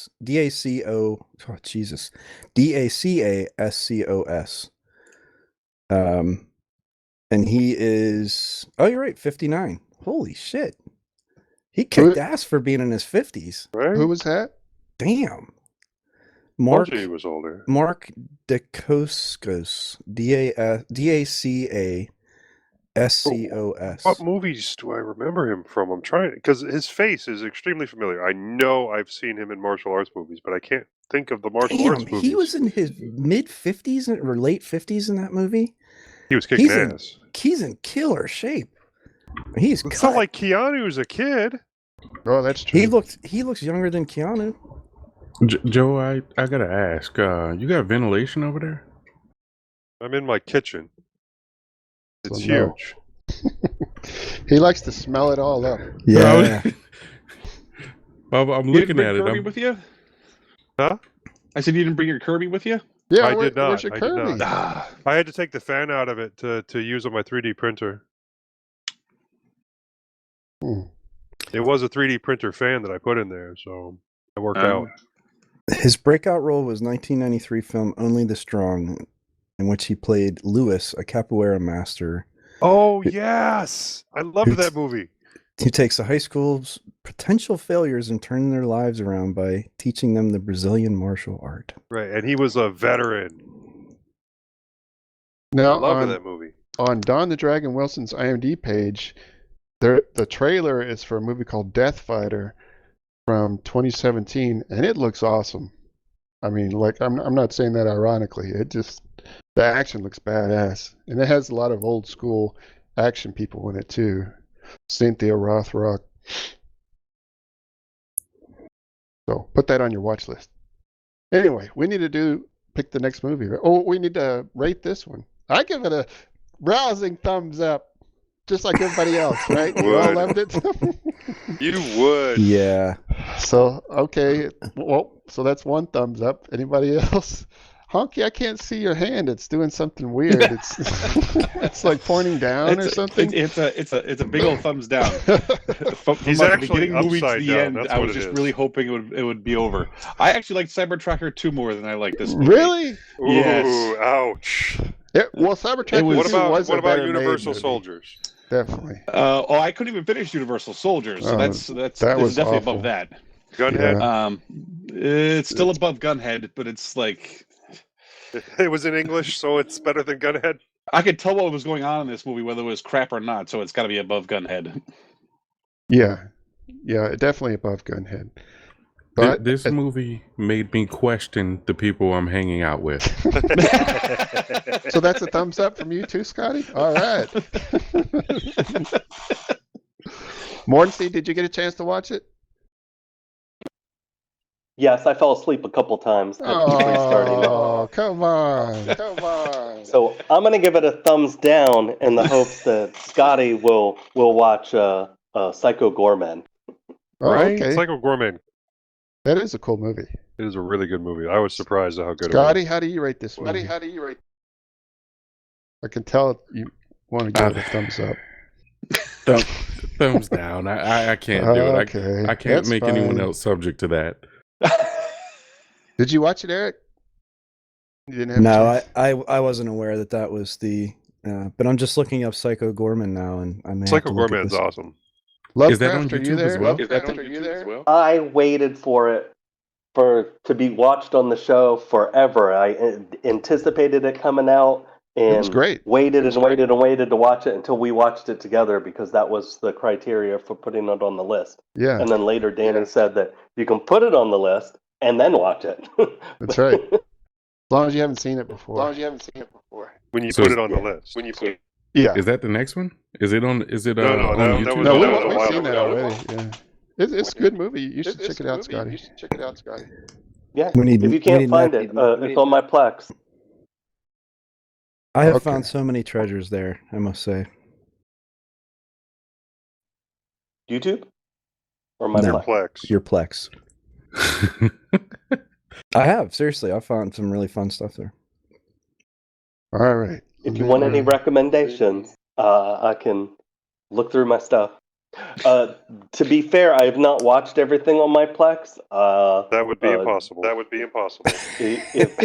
No, I have seen tons of movies. But No, it would be impossible for you to watch everything on your Plex. Unless you were watching it like 6x, considering your age and the amount of time that is available. How many hours you got on there, Mordancy? how many hours? Of video It's do you have on your thousands. Plex? Thousands. Yeah. Thousands? I think there's 2,600 movies. Oh my God. And How many hundreds of terabytes? TV series. Terabytes. I do mostly. We're talking SDM petabytes. We're talking 720. here. No. It's I think 15 to 20 maybe. And you have a Closer to large 1080, collection. I assume. Yeah. You Most have, of it's you have a large collection of 720. very interesting movies. They're Eclectic. yeah. I They're- always tell people when they talk about music and movies, and I always tell people I like the good stuff. All of it. I want to say indie films, but like they're very interesting movies. I can't say Categorically, everything's my they're all taste, over the but- place. Yeah, They're all over the place. Yeah, But they're all, the, and the that's what's majority fun. of them are really good.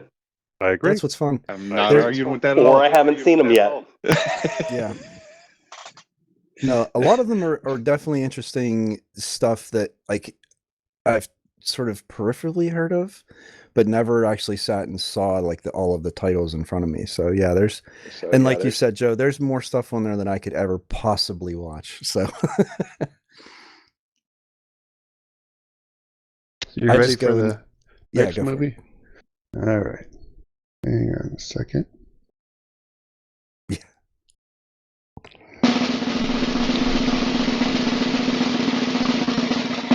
This must have been a new edition. The Artifice Girl. The what girl? The Artifice. Girl. Artifice. A team Artifice of Girl. I special believe that was a agents. new movie. Is it? Okay. A team of special agents discovers a revolutionary new computer program to bait and trap online predators. After teaming up with the program's troubled developer, they soon find that the AI is rapidly advancing beyond its original purpose. I think I might have added that to the movie list. Okay. I haven't watched it. The Artifice. It sounds interesting. It sounds like a war games almost, with the AI going out of control. Oh, is this right? It sounds like the new War Games movie that we watched. Yeah. The Dead Code? Dead Code, yeah. Where it's got the video game trying to capture people for possible terrorists. Let's see. Oh, it's on Tubi. How about Is that? it? Yeah. It came out in 2022. It's already on Tubi. Yeah. That tells you it was quality. Makes it easier to watch. I don't think it was promoted at all. I'll put the link in the show notes. Which, by the way, Joe pointed out something interesting. If we wanted to increase the movie list, is if you just search virtual on Tubi. Oh, I did. Yeah, there's like so many movies on there that have the word virtual in it that you could add to the list. So Oh, yeah. I did. That's not necessarily a good thing. Oh, well. I did. Including, I think there were several that started with virtual and had Don the Dragon Wilson in it. Oh, well, there you go. That's quality. Guaranteed banger right there. Do you guys somehow block ads on Tubi, or do you just deal with it? I just use deal my with it. system-wide ad blocker. Yeah, if I had, which I was meaning to do, is to install Pi-hole again. I should have done that. But if I had that, it would block them. Okay. So I know when I watch it in the browser, blocks ads on Tubi, but not on my smart TV because I don't have a DNS blocker like Pi-hole. Gotcha. Yeah. I But don't it think should. my pie hole. But it should. I don't think my pie hole's been blocking ads on Tubi. Really? Oh, well, how does you block them? I wonder. Well, Tubi asked me to turn off uBlock. Really? Yeah. It doesn't. It didn't ask me that. Huh. Are you saving your browser sessions, or are you using what's it called, like a always private mode or whatever it is? No. I'm not. Well, you use Chrome too, right, Joe? I'm using Firefox. Maybe that has Yeah, I something to do use with it. Maybe. Could I be. should switch away since Chrome is enabling, enacting all of those rules to prevent you from using ad blockers. I Right. kind of want to switch away. That's right. So, Joe, what have you been doing to these things the whole time? Converting them. Okay, I convert all of my headphones to MMCX, all of my neckband headphones to MMCX, so that way I can use high quality earbuds on them. And these are the Shure SE215s. These particular ones, but I also have another style over here that's a little bit more generic. Just No. also they're MMCX, and I'll show you that connector. This is an MMCX connector. That's what I was just about to ask you. Okay. And it's just a modular headphone system that I really like and that I've been using for a long time. And these things, as I wear them, they break.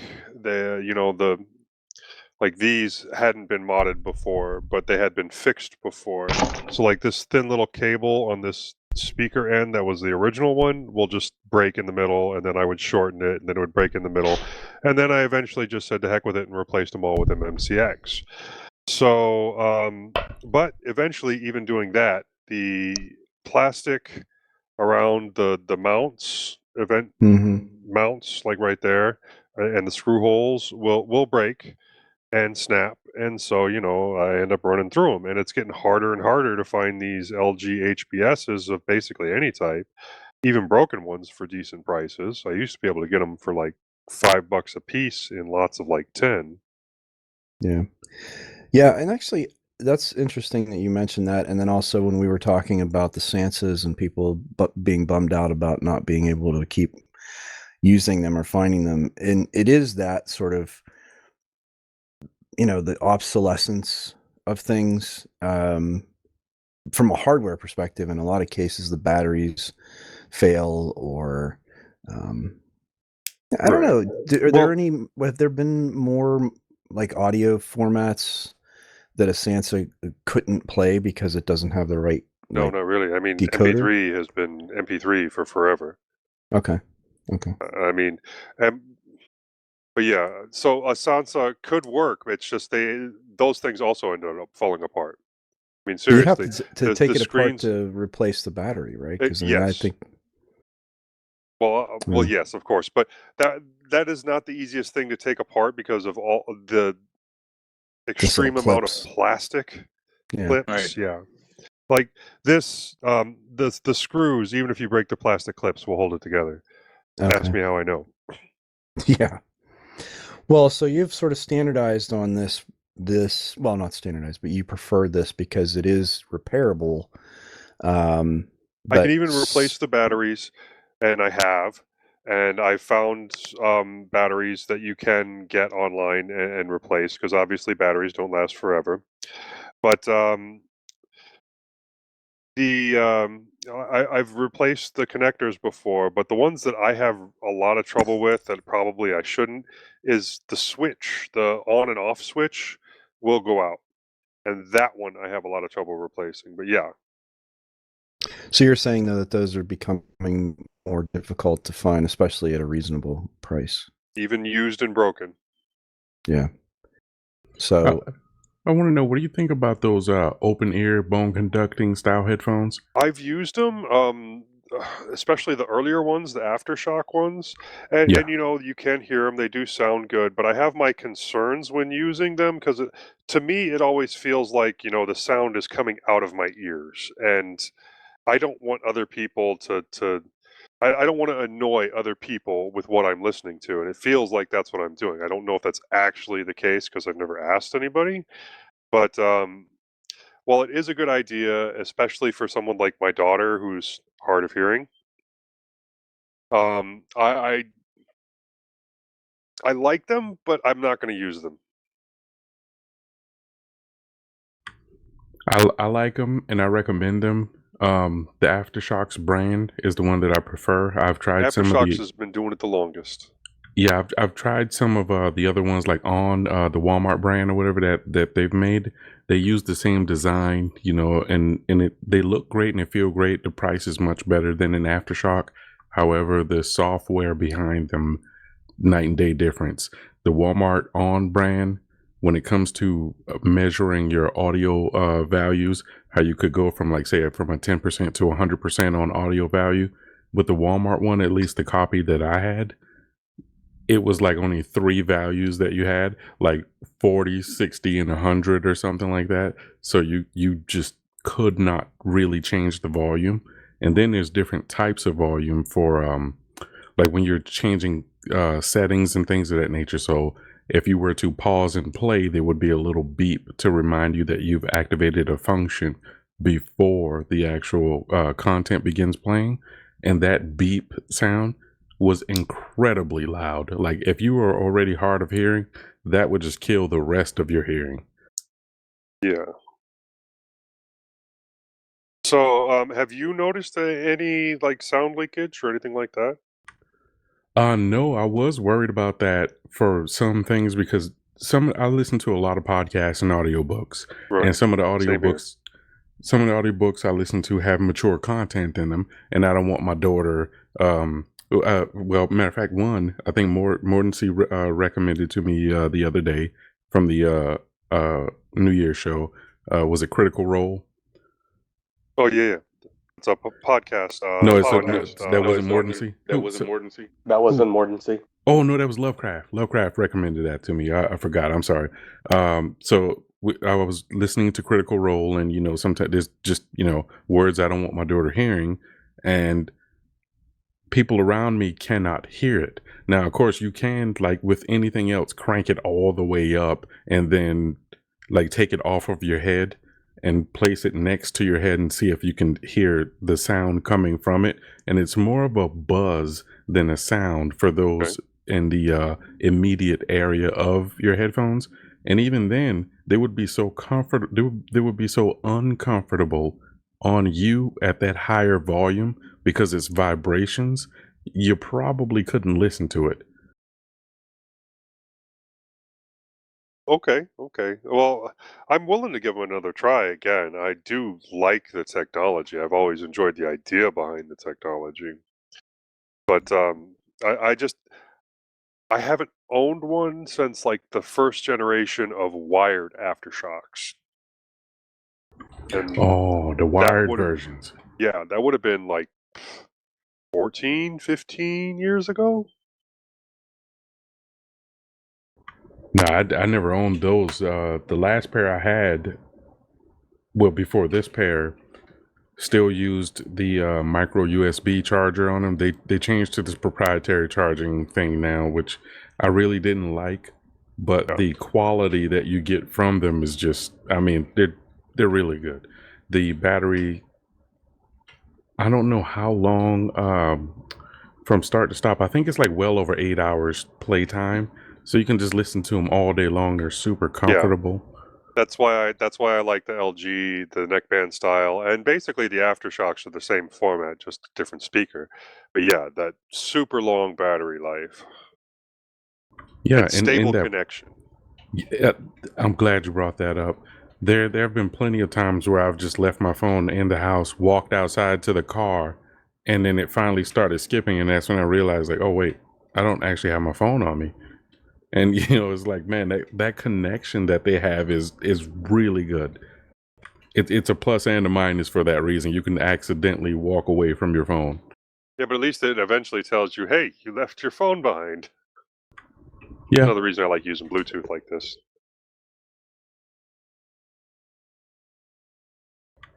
I enjoy them and I recommend them for all of those reasons. The newer ones as well, they've made the body, because with the older ones they had like a little I don't know if what do you want to call them, holes or ear holes or whatever it was on the part that connects to the side of your face. And obviously when you're wearing headphones for hours and hours, a little buildup gets in there and it looks gross. You know what I mean? So they, in the newer designs, that's no longer there because it's all vibration. You don't need to have a hole there. So the newer ones are more hygienic, I would say. Another thing I'll point out about the Walmart ones, and this may just be me and my brain after watching anime, but with the Walmart one, the On brand, the charging port was actually on the inside of the band that connects to your head.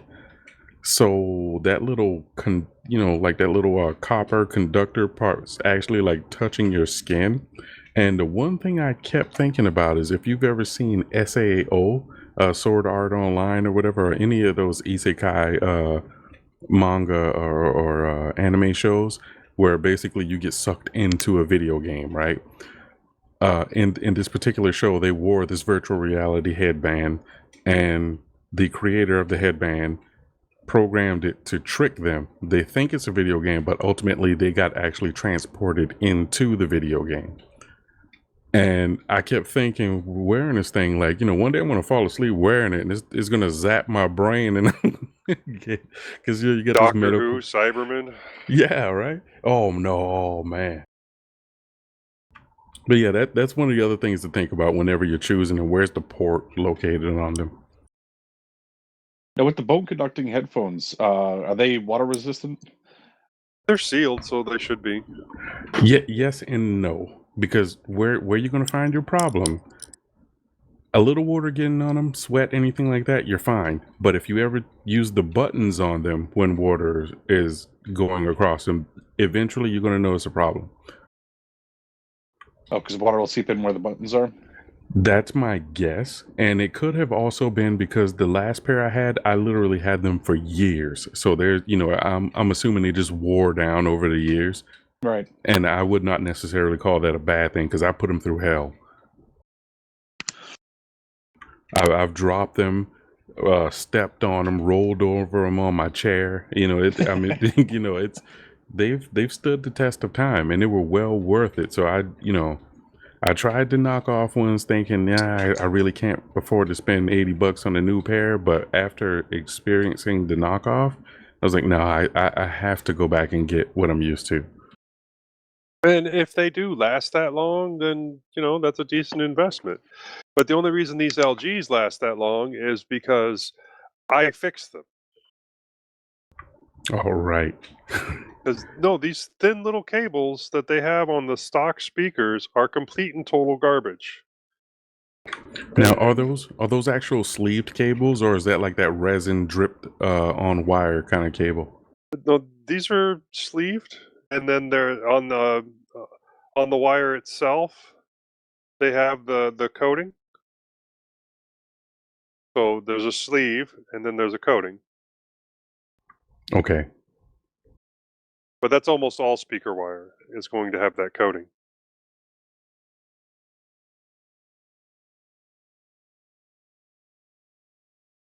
I assume that's what you're talking about anyway. Yes. I'm afraid to mess with any kind of soldering, though. I see you doing it and it looks super interesting. Archer was trying to get me to get into it. He bought the, was it the pine soldering iron? Yeah. Pine right here. Oh, there you go. Did you get the arm one or the regular one? Well, the new one is Risk, and so this is the old I'm sorry. Yeah, the Risk. I'm sorry, I got it wrong there. This is the old one from when it first came out. How you liking it? I love it. I use it all the time. USB-C. Now, another thing I was looking at, you seen Pine's charger, that new charging block that they got? New one? No, I have not. I've seen, if you're talking about the Pine Power, I've seen that one. I had that one, and it lasted me a couple of years, and it died. I have no complaints because it did last a good long time, and I was using it with this pretty consistently. So, I was putting a lot of power through it before it died.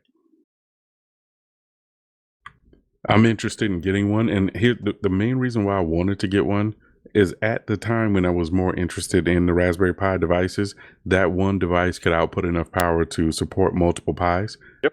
And that's the reason why I wanted to get it. And because it was, from an open source vendor or whatever, I was like, I'm going to go ahead and support them, get this device, but I want to speak to some people who've actually owned one. Yeah, like I said, I thought it worked great. It did eventually die, but all electronics do. But it was a couple of years before it died, and it did really well with charging my high-power tablets. It did really well with running the Pine Sill. It charged other devices just fine, all that jazz. And then I'm going to segue here poorly, but I wanted to get back to this real quick. Like, I'm going to take these. These are all the drivers that I took off today. And I'm going to take them apart, and I'm going to make my own casings for them, and then they will be MMCX as well. And they'll sound better with a larger casing on them. No, we talking 3D printed casing or? Yes, 3D printed casing. And MMCX connections that I bought from Amazon. Joe, do you have a use for my new, or for my old bench power supply? Could you use this? Does it work? Yeah, it's great. It's an old HP, Yeah. but it's heavy duty. But I've gotten into the year 2000 now, so I don't really need something like that. I mean, I've used this for years. It's awesome. If it'll output 5 volts and it'll output 12 volts, of course, then that's perfect. I mean, for most of the stuff that I do, yeah, that's perfect. So it lets me test when a battery's bad and things like that. I would love it. Yeah, it's variable, so it's 0 to 20 volts and 0 to 3 amps. That's perfect. Yeah, I'll give it to you.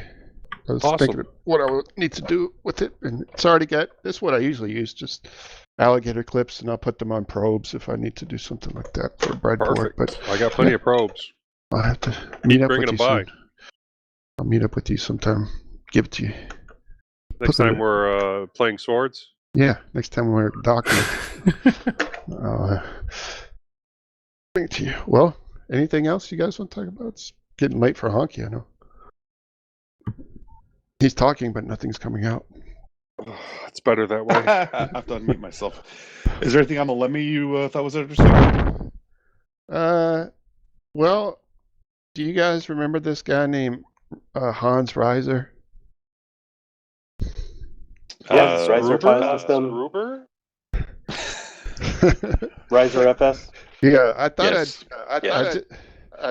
Didn't he kill his girlfriend or something? Well, he killed his ex-wife. Ex-wife. Buried her body and denied everything, and then they had him dead to rights, I think, by DNA and blood they found and stuff. And so somebody contacted him in prison and told him that, well, I think we shared the story before about 5 months ago that, Reiser FS is being deprecated from Linux kernel. And so somebody wrote him a letter to tell him that, and he had a pretty interesting response. I won't read the whole thing, but I'll post a link in the show notes, and if somebody wants to look through it, it's interesting. Let's see, it's in the LKML. He didn't write to the LKML, but somebody transcribed his handwritten letters, and he gives a story of how he developed Reiser FS, and just a bunch of different stuff of how he's sorry for what he did. And if you guys have ever read his Wikipedia, it's pretty interesting, especially about the whole trial and stuff like that. And it was a big deal. And they also made a movie about it. And who played Hans? I forgot. There we go. Okay. Alan Rickman. No, not Alan Rickman. It was a series. It was called Die Hard. No, not Die Hard. I just read about it today. Wait, so they made a movie about a guy who wrote file systems? Well, he didn't. Oh, it's called. It was a He movie also called. made file systems, but the point was he murdered his wife. It's called the Adderall Diaries, and Hans Reiser was played by none other than Christian Slater. Came out in 2016. So he just talks about how in this recent communicado, talks about how he made the file system and working with the Russian programmers and stuff like that, and then just different stuff. It's interesting. It's kind of weird that he's a murderer and has a giant 10-page or 15-page letter on the kernel mailing list. So Add it to our movie list. I should. That is a good recommendation. The Adderall Diaries, 2016. It's definitely Linux related. There was someone in Columbus that was a Linux person who'd written an encrypted file system for securing your file system on Android. I remember his face. I can't remember his name, but I think he killed his girlfriend and burned her house down. Are you serious? What is it about file systems that make people do that? Are they that frustrating to program? No, They're that frustrating to use. She disconnected the internet. Yeah. She overrode. She was one of backups. those people that, when you were playing your Xbox, would just randomly come up and turn it off, except she did it with his computer right after he got that file system perfectly programmed. She typed in his password wrong 3 times trying to get in his phone and wiped it. Wiped it. That's exactly what happened. She unplugged his PC during an update. Mm-hmm. Okay, I'm adding it to the movie list. So anyway, that's out there. It's too long to go over and talk about, but it's people that are listening now. You should check out the link. It'll be in the show notes. It'll be on the YouTube description, stuff like that. So nothing of note really, unless there's. We got some feedback from YouTube about the show. Don't put it on YouTube anymore? Is that the feedback? It's from our fans who are constantly adoring us. All 3 of them. Well, no, there's 2 of them, actually. Oh, my bad. I overestimated. Yeah. Actually, we have... Hang on, let me read the feedback first. Let's see. Why isn't it not in order? So just in case they happen to be listening, I will read their comments. First one, this was on the clip of Firefox is Dead, where we talked about the 2.2% market share. Belden2987 says, I switched to Firefox after they ruined Opera when they switched it to the Chrome engine and removed all the best things like bookmark management and some other stuff from it. I was, however, never a big fan from Chrome at the time, and so Firefox was the best I could get, and with some add-ons like especially FWD speed dial, I can rebuild mostly what I missed. I'm reading it word for word. So, years later then, when Microsoft started with the Edge Chromium, I tested that, and as soon as all the add-ons I really needed, again, mainly from FWD speed dial, I think I looked that up before. I don't know. I forgot what it was. We're working on it. It switched to Edge. For a few years, I still had Firefox as a second browser for some special occasions, like birthdays and anniversaries and stuff like that. But at some point, I just used Google Chrome instead, since meanwhile, I was used to it from Edge.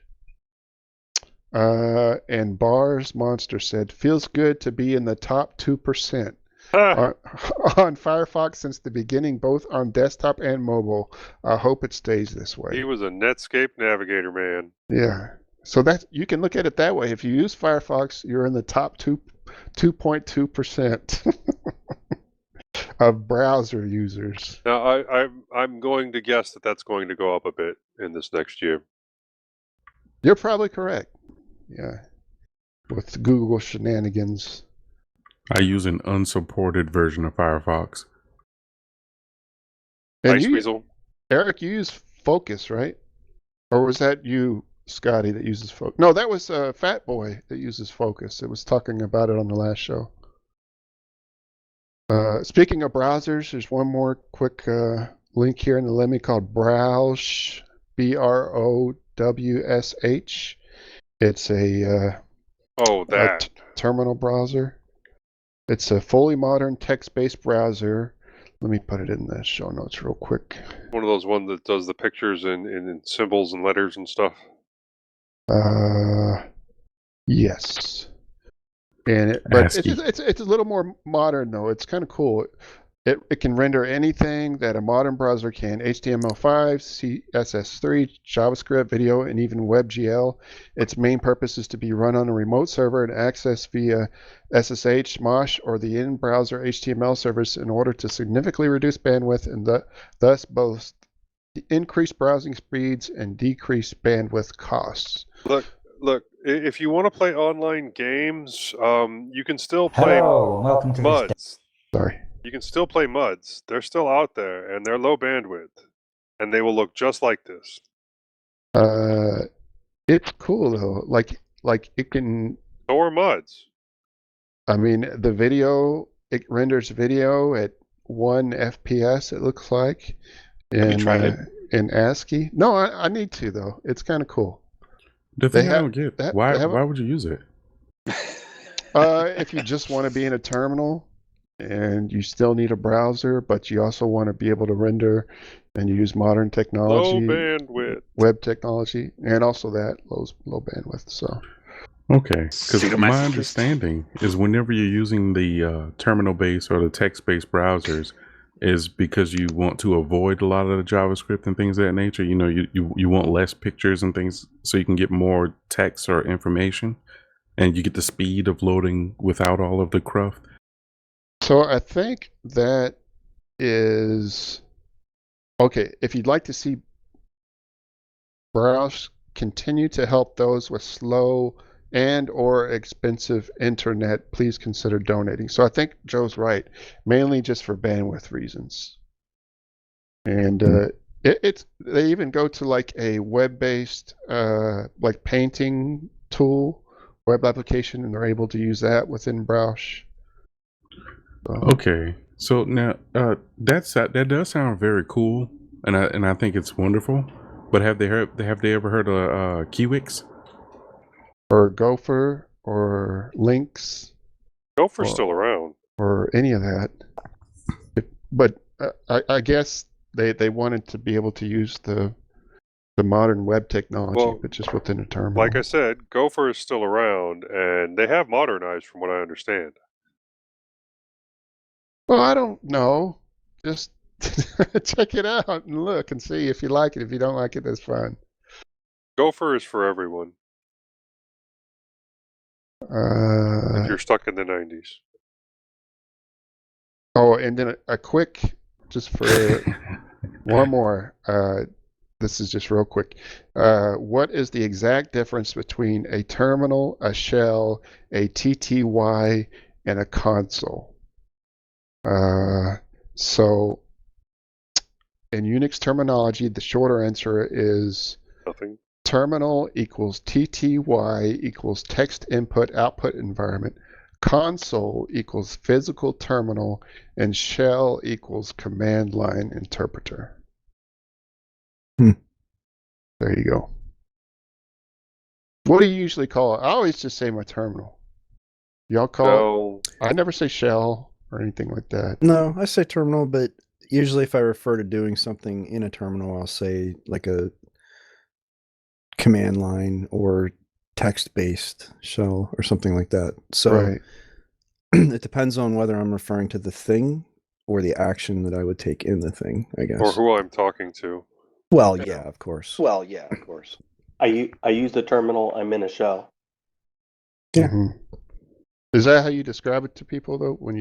I just say just in your Yes. terminal type this. I did Linuxy shit. That's how you explain it. Well, it sounds almost like that old. Is it GNU Linux? Is it GNU/Linux? You know, it sounds like we're getting overly complicated. I agree. I don't know. I think it's If a you fair use- question, though. But I'd if never you say use any of TTY. them, I'm gonna know what you're talking about. Yeah. Yeah, exactly. That's kind of what. And you know what? I shouldn't make light of it because there have been some arguments that have made a lot of sense. However, I'm still just going to call it Linux. You know what I mean? Well, Minix, when you say TTY, I think of the. I think of titty. Well, after I've thought of titty, the next thought I have is like on a Linux desktop, switching to different TTYs. Like Yes, I think of that's that what too. I think of. Yeah, Like F1, F2, F3. exactly. Yeah. Now, they also have another answer. A terminal is at the end of an electric wire. A shell is the home of a turtle. TTY is a strange abbreviation, and a console is a kind of cabinet. But Wow. when you There you go. when you start talking about command line, I mean, I also get that Windows glitch. I do too, and that's why I don't say command line. I do simply because it's usually what people understand.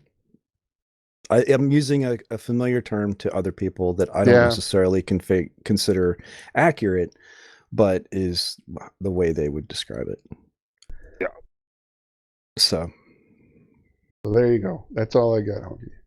Unless you guys see something you want to talk about. no, I'm fading.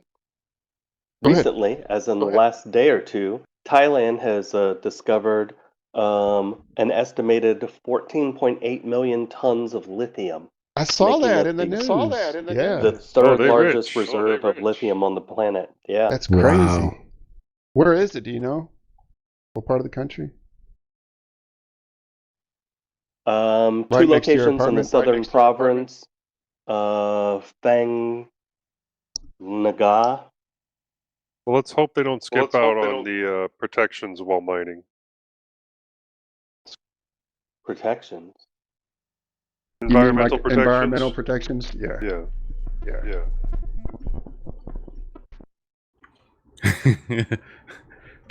One of the things I worry about with it, like I hear that we have this shortage or whatever, and especially when it comes to the electronic vehicles, you make this car that's supposed to be able to run on electricity, but the battery is so expensive, you have to buy a new car versus replacing the battery. Not only that, but the process of creating the battery is extremely, extremely dirty. Yeah. Yeah. It's like 4 cars worth of pollution just creating the battery, only to put it in a car that cannot be repaired. So you have to just get a new car because of the battery. No, I think that's going to get better. I don't think it'll will. always be like that. Yeah. I think that's only true though if they start to standardize things a little more. Right. Like if a battery is a battery, like in their modular, and you could just say, okay, Exactly.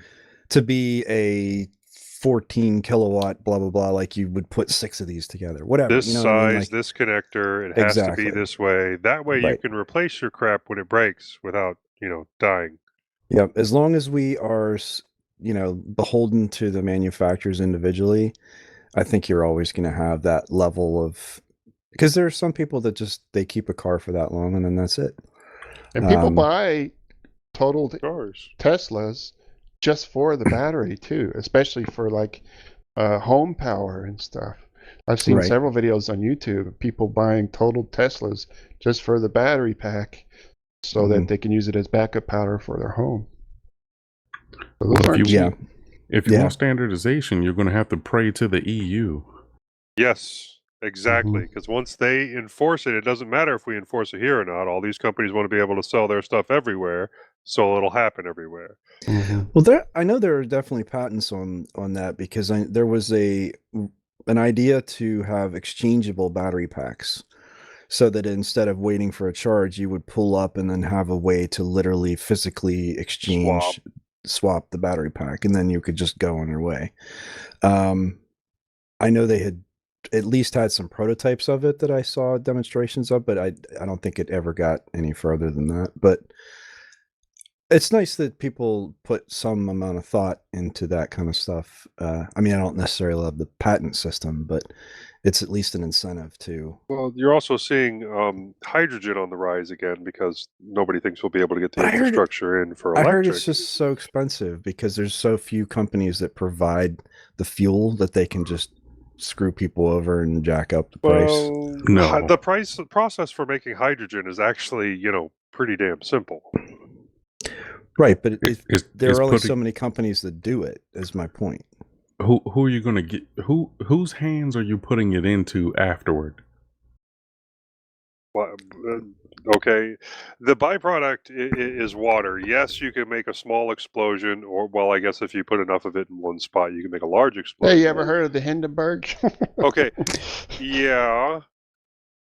Yeah, but I get gasoline is every bit as reactive. Batteries go boom. Yes. And But- when tend to keep burning whenever they go boom. Very, very hot. But you can make your own hydrogen at home. Yeah, but could you make enough? So Joe, that's Yes, you called can. methane. capturing There was it, an engineer. capturing it. What There you're was an making, Joe, is engineer called who methane. retired. There was an engineer who retired, I think in the late 90s, and he was on one of those green energy things on one of the cable company channels, Going Green, something green, maybe Nat Geo or something, but it was all these eco stuff. And he was a retired engineer, and he just went to the hardware store and bought off-the-shelf parts, the big yard propane tanks, and he filled them Mhm. with water. And then he had empty ones, and he used a small solar panel, and it separated into oxygen and hydrogen, and then he filled up hydrogen cells that he built himself from supplies at the hardware store, and he converted a big Hummer to run on hydrogen and his whole house to run on hydrogen. And Collected his own hydrogen was- for forever based on solar. yes, That's cool. And unlike other eco people, he was not frivolous with his electric spending. He was just had all this stuff running in his house, like completely, like the most further on the consumer end than on the green end of people, to show that. And he said this can be done very easily because somebody just needs to refine the process. Now, you were saying that in his house, he was using the hydrogen to create electricity. So that means that his solar panels with his hydrogen separator, which, okay, and being able to separate out the hydrogen created a net positive in hydrogen based on the solar separator. That I find interesting. Solar separator. Using solar power, he Right. separated the hydrogen and oxygen in the water, which is Simple energy process. intensive.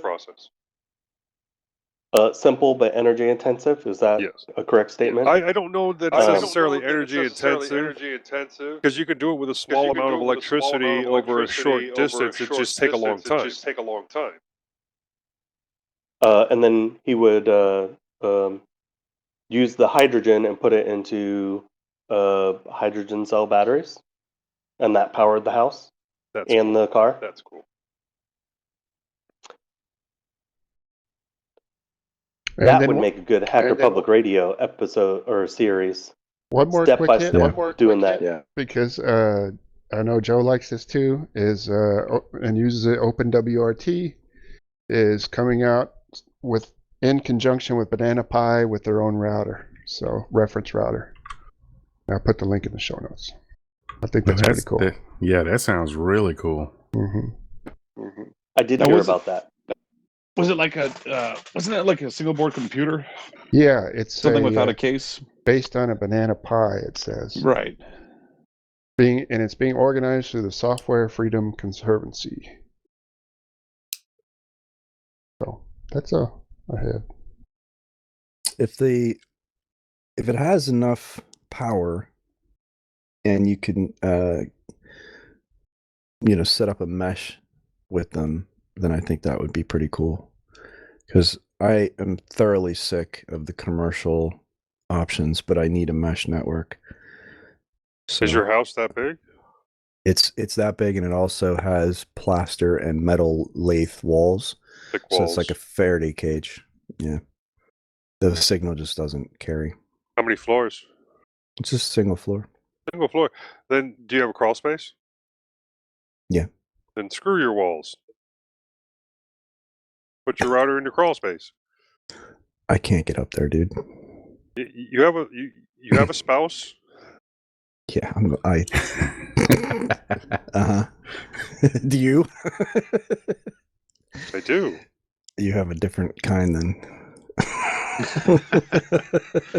Could you get away with just like a repeater? No. It's actually worked out really well for me. The thing that I don't love is the software base. So I had used sort of, Netgear kind of stuff, and then I switched to, because I enjoyed their storage products so much, I used the Synology stuff.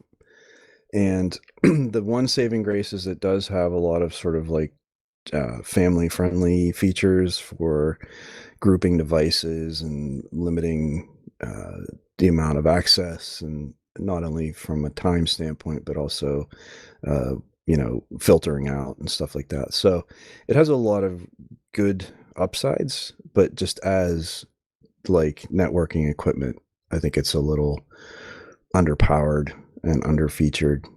I had the Google stuff for a while too, which was just ridiculous, and it actually worked really well, but there was no amount of control in terms of like being able to like port forward or like do the most basic router configurations. Like there was just nothing you could do. Yeah, I don't like a router that has to reach outside of my network in order to be able to work. Oh no, I completely agree. Yeah, and I just, that is the closest I've ever gotten to the commercial like home product area, like of people using smart speakers or Ring doorbells or like any of that shit. Like that stuff creeps me out so much. I can't. And everybody seems to love Ring doorbells, and people have cameras in their house. Like, what the hell is wrong with you? I agree with the idea of I'm okay. Let's put it this way: I'm okay with cameras that are facing outside of my house. Yeah, I'm not okay with cameras facing inside of my house. Look, the only time I had cameras inside my house was when JoJo was doing school from home, and I needed to make sure that he was actually doing school from home while I was working from home in another room. Hmm. Were the cameras able to would you be able to reach to those cameras from the outside? Technically, those particular cameras, I think you could, yes. Like I used to have the old school style IP cams, but these were a service. You can't really find those old style IP cams, and I didn't have the time to build my own at the time. What really creeps me out is my in-laws have, I guess it's the Nest cams or whatever the Ring cams are. Yeah. They have them inside their house as well. Like there's one on the bookshelf in there, and it's a great room, so like it can see the entire room. Do they talk to it? Well, they are snowbirds, so they spend half of the year in a different house, and their doorbell, like every time someone walks by their porch, like it makes a tinkling noise. It's so, I hate sitting there. Like I hate knowing that fucking camera is like 20 feet away from me, and I don't know who's looking at it and what they're doing. It's not like I'm doing anything. That is a weird feeling. You're just constantly surveilled. Yeah, exactly. It makes it's not it makes it uncomfortable to have sex in your own living room. Especially when unless you're by you're really yourself. into that. Unless you're really, especially you're by yourself. Nice, but I just people That's a are whole so different willing. camera setup. Yeah. Whole different camera setup. Those are on the ceiling. It's Yeah. for my OnlyFans. Yeah, I mean, I trade a lot of privacy for convenience, I feel. But I also do so with my eyes wide open, knowing what I'm getting for it in most cases. But there are lines that go too far for me, and anything, if I will never own a refrigerator that tells me when I need milk. You can kiss my white I'm ass. never going I to will own a never, refrigerator with a ever- tablet on it. It's not going to happen. I don't give a shit if I have to use a 1950s refrigerator. My refrigerator will never be smart. There's no need. No need. I'm not so stupid that I can't look in the goddamn refrigerator and tell you that I need something. Like it's just And so asinine. I don't need you telling me what I need to buy when. Yeah, like what is the real convenience there? What's the problem they're solving? None. Next It's thing you know, stupid. it'll be ordering it without your permission. It's just like how smart speakers are failing because they can't figure out how to monetize stuff because they thought people would just order random shit by voice. Right. Like, yeah, I don't even trust Amazon search, let alone I'm just going to tell Alexa, oh yeah, go ahead and buy whatever you want. Like, they were really trying to push that until I got in trouble a couple of times because kids ordered giant dolls. Right. Yeah, we talked about how much money they were losing on that thing. They said they lost $10 billion on Alexa last year. Crazy. How the hell do you lose $10 billion a year on They were that? selling them at essentially cost. You plan it out, and then you don't pay taxes for 10 years for your company. And then you blame it on one branch, and you call that your taxes. Well, they should have done a better. I'm not sure exactly I don't remember what they're charging for music, but it's better. It's better as a music device than it is for a purchase shit device. Right. Well, and everybody else said it with home control as well. So, like, if you have smart stuff in your house, then you can control it. Lights. And look, Yeah, I have do both that. of those things. That's what I use it for. I pay for the music. I haven't looked at how much the cost for the music, but I pay for the music just so I can listen to music and I can have it through all those speakers that I have in the house. And I have several switches. I have the lights here. I have the lights upstairs. It's in some cases it's a convenience because of the fact that there's spots in the house where there isn't a light switch available or whatever, and it's a convenience to have something that can actually turn on the lights for me. You know, Or I can turn on the fan in my garage before I go out there, so I'm not roasting in the summer. right.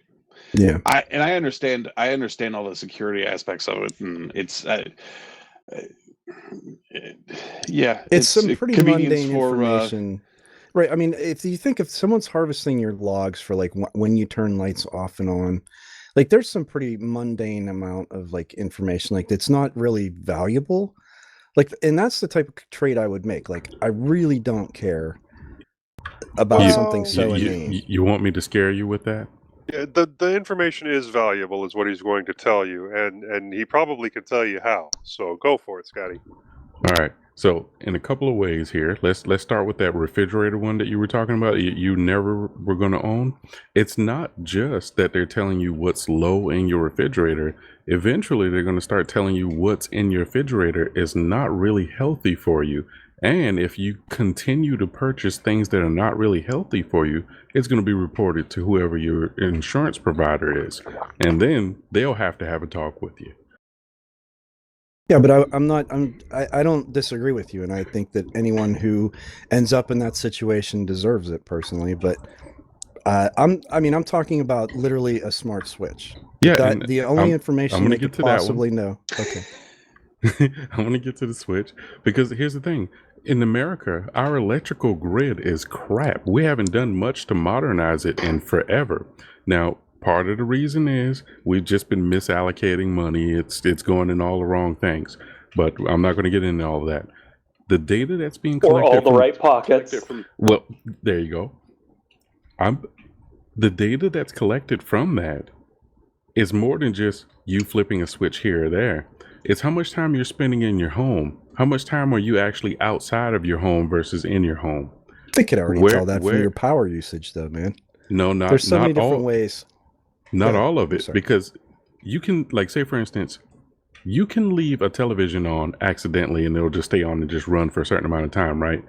Now with a smart television, what do they build into it? That little pop-up thing that comes up and says, "Hey, are you still here?" And you have to hit a button in order to continue the signal coming through. You're jumping around, man. I'm sorry, but you're I am. jumping from the switch to something No, that's not a switch. I'm letting you know how the switch is designed to function.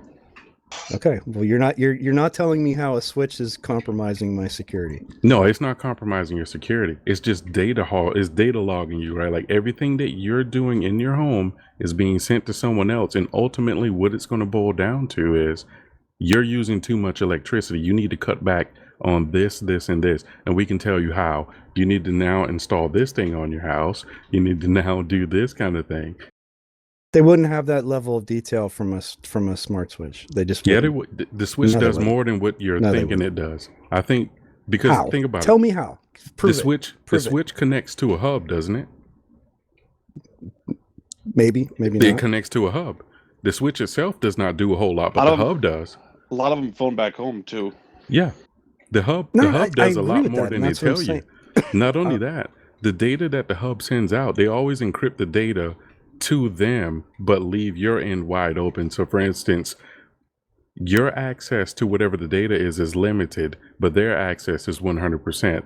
So say for instance, I'm trying to think who else does this, like those Ring doorbell cameras or whatever, how people around the world can just watch your camera. Right. Which is why You I know would what I'm- never own one. Yeah. So you're left wide open just because they want your data. Yeah, not only that, but they're starting to compel people to give that data, and if you don't, like, it isn't even there's like a search warrant or anything needed. Like they just have eminent domain or control over the data. It's part of the little agreement you make. Again, how which many- is why I would never. How many of those companies also got your caught? data is for sale, and so that means that the police departments and everybody else can purchase it without a warrant and use Yes. it against you. So How many?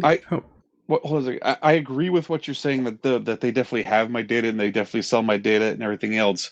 The only thing I disagree with is what the possibility of them trying to say that I have to add something to my house to cut down on my electric usage, because they can suggest it all they want. I know with like the heaters, because I know they tried to give you they try to sell you like the smart thermostats and stuff like that. Right. The There's smart a difference thermostats, between they have an opt-in. There's an opt-in on those where you can go like, hey, you can opt in with your electric company for a lower something with the lower rate with your electricity or something, and but you give them control of your thermostat, or you like them. that happened a lot around here. Right. Yeah. But that's an opt-in thing. They gave you they let you yeah. So But, that I okay, could see, but I can't. That's like the there's beginning nothing, stages of that. No. What he's also talking about is like your health insurance company finding out that your habits are bad, so they give you a higher rate than the next guy, or they use the data from your car because you have the Echo Auto in there in order to determine your driving, or using Google to determine your driving and affecting your insurance that way. Nobody has an Echo Auto. Let me just nobody has an Echo Auto. I'm sure you've all been offered by your insurance company to hook something into your car that will then get you a lower rate because they can then track your driving habits. Have you guys have that offer or no? No. They offer it, but we never take it. Yeah, I know what you're talking about. Who offers it, by the way? I know State Farm does. State Farm does. A bunch of companies do. If you let them hook up to your ODB2 connector, and they can tell you all about how you brake, your driving habits, how far you drive every day. Yeah. Right.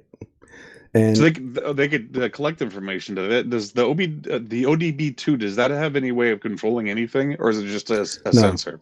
It's just a sensor. I mean, you can. Yes, that's not entirely true, because you can send reprogram. You can send reprogram. You can clear faults and logs. Like I have an ODB2 that is just so that I can read engine codes, because I old shitty cars. But but that's so it's not entirely one way, but it's mainly just for diagnostics. So it's not like you can hit the brakes with it or something. Okay. And I want to point out one last thing.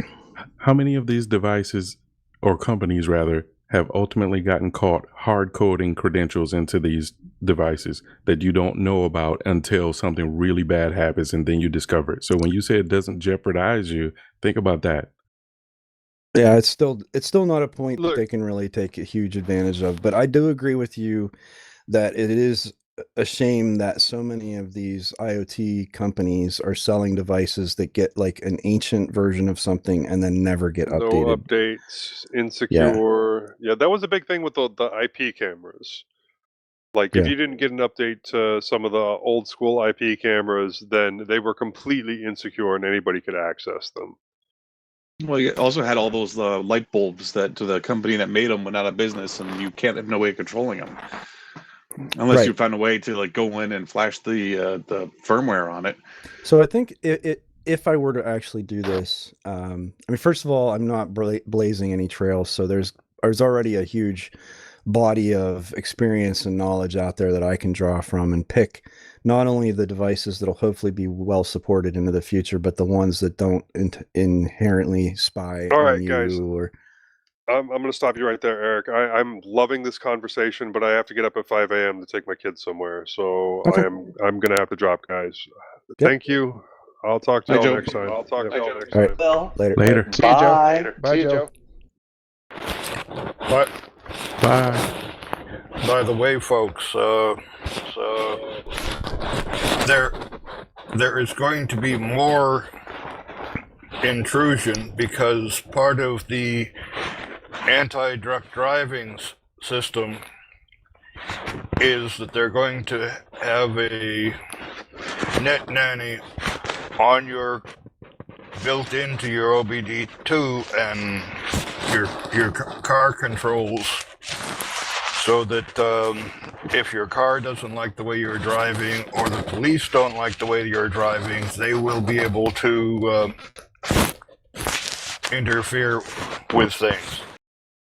Yeah, I know they've been wanting to do that for a long time, have a remote kill switch on cars. And, you know, it's one of those things that part of me driving all the time with people and realizing how stupid some people are, and then you add in chemicals that interfere with and impair their judgment, and you see them do really dangerous, stupid things, and you think, instead of chasing them around and endangering everybody, if they could just push a button and say, you're done. And like, to me, yes, that is a system that is just rife for abuse. Yes. But at the same time, in terms of like public safety, it is kind of something that I can be okay with because of the bad actors who do stupid shit in cars. I disagree. I couldn't do it. The problem is once you have something like that in there, you don't know who has control of that. I don't And disagree. you have to. Then the bad actors will have control of that. You have to trust that the person who has the kill switch on your car has your best intentions in mind, or the best intentions of the other people in mind. Well, then maybe it comes down to it's something that becomes mandatory for people who have demonstrated a lack of responsibility. And in order for them to, I mean, today they have the, breathalyzer blow things. So maybe those people, it's more appropriate. I don't know. That would make a little bit more sense than just trying to put it on everybody. It was just put it on like people who should lose their license. They get to keep it if they have a car where it's more monitored or whatever. Or people who, Well, can you uninstall it? It kind of goes back to the old conversation of when the government wanted to put a backdoor into different types of security encryption. Yeah. Yes. If you put a backdoor into encryption, who's going to have the key to that backdoor? And once there's a backdoor in there in the first place, you negate the whole security in the know. The answer is whoever has the money to pay for it, basically. That's the short answer. Not even that. You have incompetence even in government. So all it takes is for somebody like John Podesta to go, I'm not going to reset my password. I'll just leave, password 123, and that's fine. Nobody will ever guess that. And there you go. Now everybody's compromised because you let a bonehead be in charge of. The problem is we have to get past this shit to move forward in our evolution and existence. We can't just keep turtling. There has to be better ways to allow for the right types of communications to happen, the right types of interactions to happen, and it just doesn't seem like we are progressing with that type of technology in any meaningful way. And if anything, it feels like people are pulling back into even tighter fiefdoms and systems that were once open and you could access with an API or, get at data in a more simple and straightforward way. Now it becomes more and more difficult. And it feels like, I don't know, like the things that I used to be able to do and scrape and pull and access and combine and do different things with, like most of that stuff is gone now. And yeah, because some of it was being abused, but I think that's always going to be the case. To just say like, well, we can't possibly ever consider this because of our, the history of bad actors or like it. I just think it stymies us. It stops us from moving forward and stops us from, think about this idea. The more we rely on electric vehicles, the more we rely on a very short-term power source, right? So if you have an electric car and the power goes out, what are you going to do after a few days? Walk. Nothing. Walk. Exactly. You have no alternative now because in a internal combustion engine car, it doesn't matter if there's no power for a week because you can still get around if you haven't drained your tank. And yes, that's true to some degree with an electric vehicle, but they're much less efficient in terms of that energy that you can store inside of it. And like the idea, I watched this sort of not doomsday, but it was just sort of think about how much we rely on technology nowadays. And basically that was the scenario they put forth was, okay, the power goes out for whatever reason, for one of a million potential causes. And all of a sudden there is no power, and everything we do and everything, our daily lives are so tied to electricity. And really, 1 week, utter chaos. Yeah. I mean, how fast would the world just stop working without electricity? The Western world especially. Well, that's a myth. 1 to 3 months. They told us all the time, That electricity, we have green electricity. All you got to do is take the plug, go out in your yard, bury the plug into the ground, and then you get free electricity from the earth. It's green energy. You just pull the electricity directly from the earth into your car and you're good to go. That's how it works. Yeah, that's exactly. I thought it was like static electricity, and you just went out like a balloon and you rubbed it for a little bit, and then I couldn't. Whatever the trick to doing that died with Tesla. Yeah, there you go. Actually, what you also have with electric vehicles, and I'm up here in New England and my brother is up in Montana, is you not only have limited range due to how much electricity you can keep in your vehicle, but it's also temperature sensitive range. That minor, I think your mic is rubbing your shirt again. Are you sleeping under a pile of leaves? Or... I hope you're okay, buddy. Sorry, had to get the. I'm not used to. This is an alternate headset, and I didn't have the boom up high enough. Oh, gotcha. Also, but what I'm saying is your electric car may have 90 miles of range in the summer and may have 20 miles of range in a Montana winter. Yeah. Oh, right. But yeah, that's when it comes to vehicles. I think a a true hybrid would probably be the better way to go. Something that runs on the electricity as much as it can, but it still has the gas as more of a backup, but it still can, you can run a lot longer with the gas as well. Yep. And I probably would never go with like an electric car until, I'd love to have something where I have a combination of either solar and wind, and a wind turbine or something like that, and then just like a massive batteries, and have even just an on-grid system as a backup to that, but just have the banks of batteries and stuff like that. Whether like they got cool stuff with the solar, with like those the shingles and stuff. What about for your car, like a Mr. Fusion? Like on Back to the Future, Just runs on garbage. Yeah, Yeah. throw some garbage in there, banana peels and whatever. Doc, what are you doing? Well, I need fuel, Marty. we're gonna go back old school. I'm gonna start riding around in a litter like Jabba the Hutt.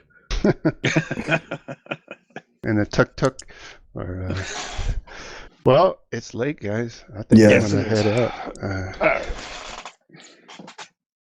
All right. Do we have anything else before we shut this down? A I big do not. old thank you for inviting me on the show. Dude, come in whenever you want. It is open invitation to anybody listening to please just come on, even just hang out, and even if you don't want to talk, you just want to hang out and listen. We want come on back anytime. Linux user group. Yes. Lug. Lug. If they let me on, they'll let anyone on. That's what I said. What's the old saying? Any friend who would willing to have me wouldn't be worth. Any group who wants to have me as a member, I wouldn't want to join. There you go. There you go. Is that Groucho Marx? Something Probably. like, yeah, better. W.C. Fields, maybe. All right, our next recording date will be February 2nd, 2024. Our music is downright provided by Klaatu and Brome. Finally, I'd like to give a special thanks to Delwyn, Father Finch, Phoebe, Dave Morris, 20 minutes for all their help and support over the years. I really need to add you to that, Danny, just because we're thank you for the letting us use your mumble server. If you want to. I'll just adjust that end at some point. And Jitsi. And Jitsi. Hi, Jitsi. All right. I've been your host for this evening. I've been I'll be your host for this evening. Linux is awesome. Mhm. It's the best. With us tonight has been Eric. Too much fun. Lugbot. How do you tell if your Oh, wife God. is dead? The sex is the same, but the dishes pile up. Check, please. Yeah. Okay. Minix. Good night, guys. Mordancy. Good afternoon. See you later. Scotty. Thank you. See you next time. I think you offended Net Miner because he left already. He did. Let's say goodbye. Didn't even say bye. Just disconnected. I think you offended him. Sorry, Netminer. That wasn't me. That was Lugbot. Oh boy. Good night, everybody. Good night.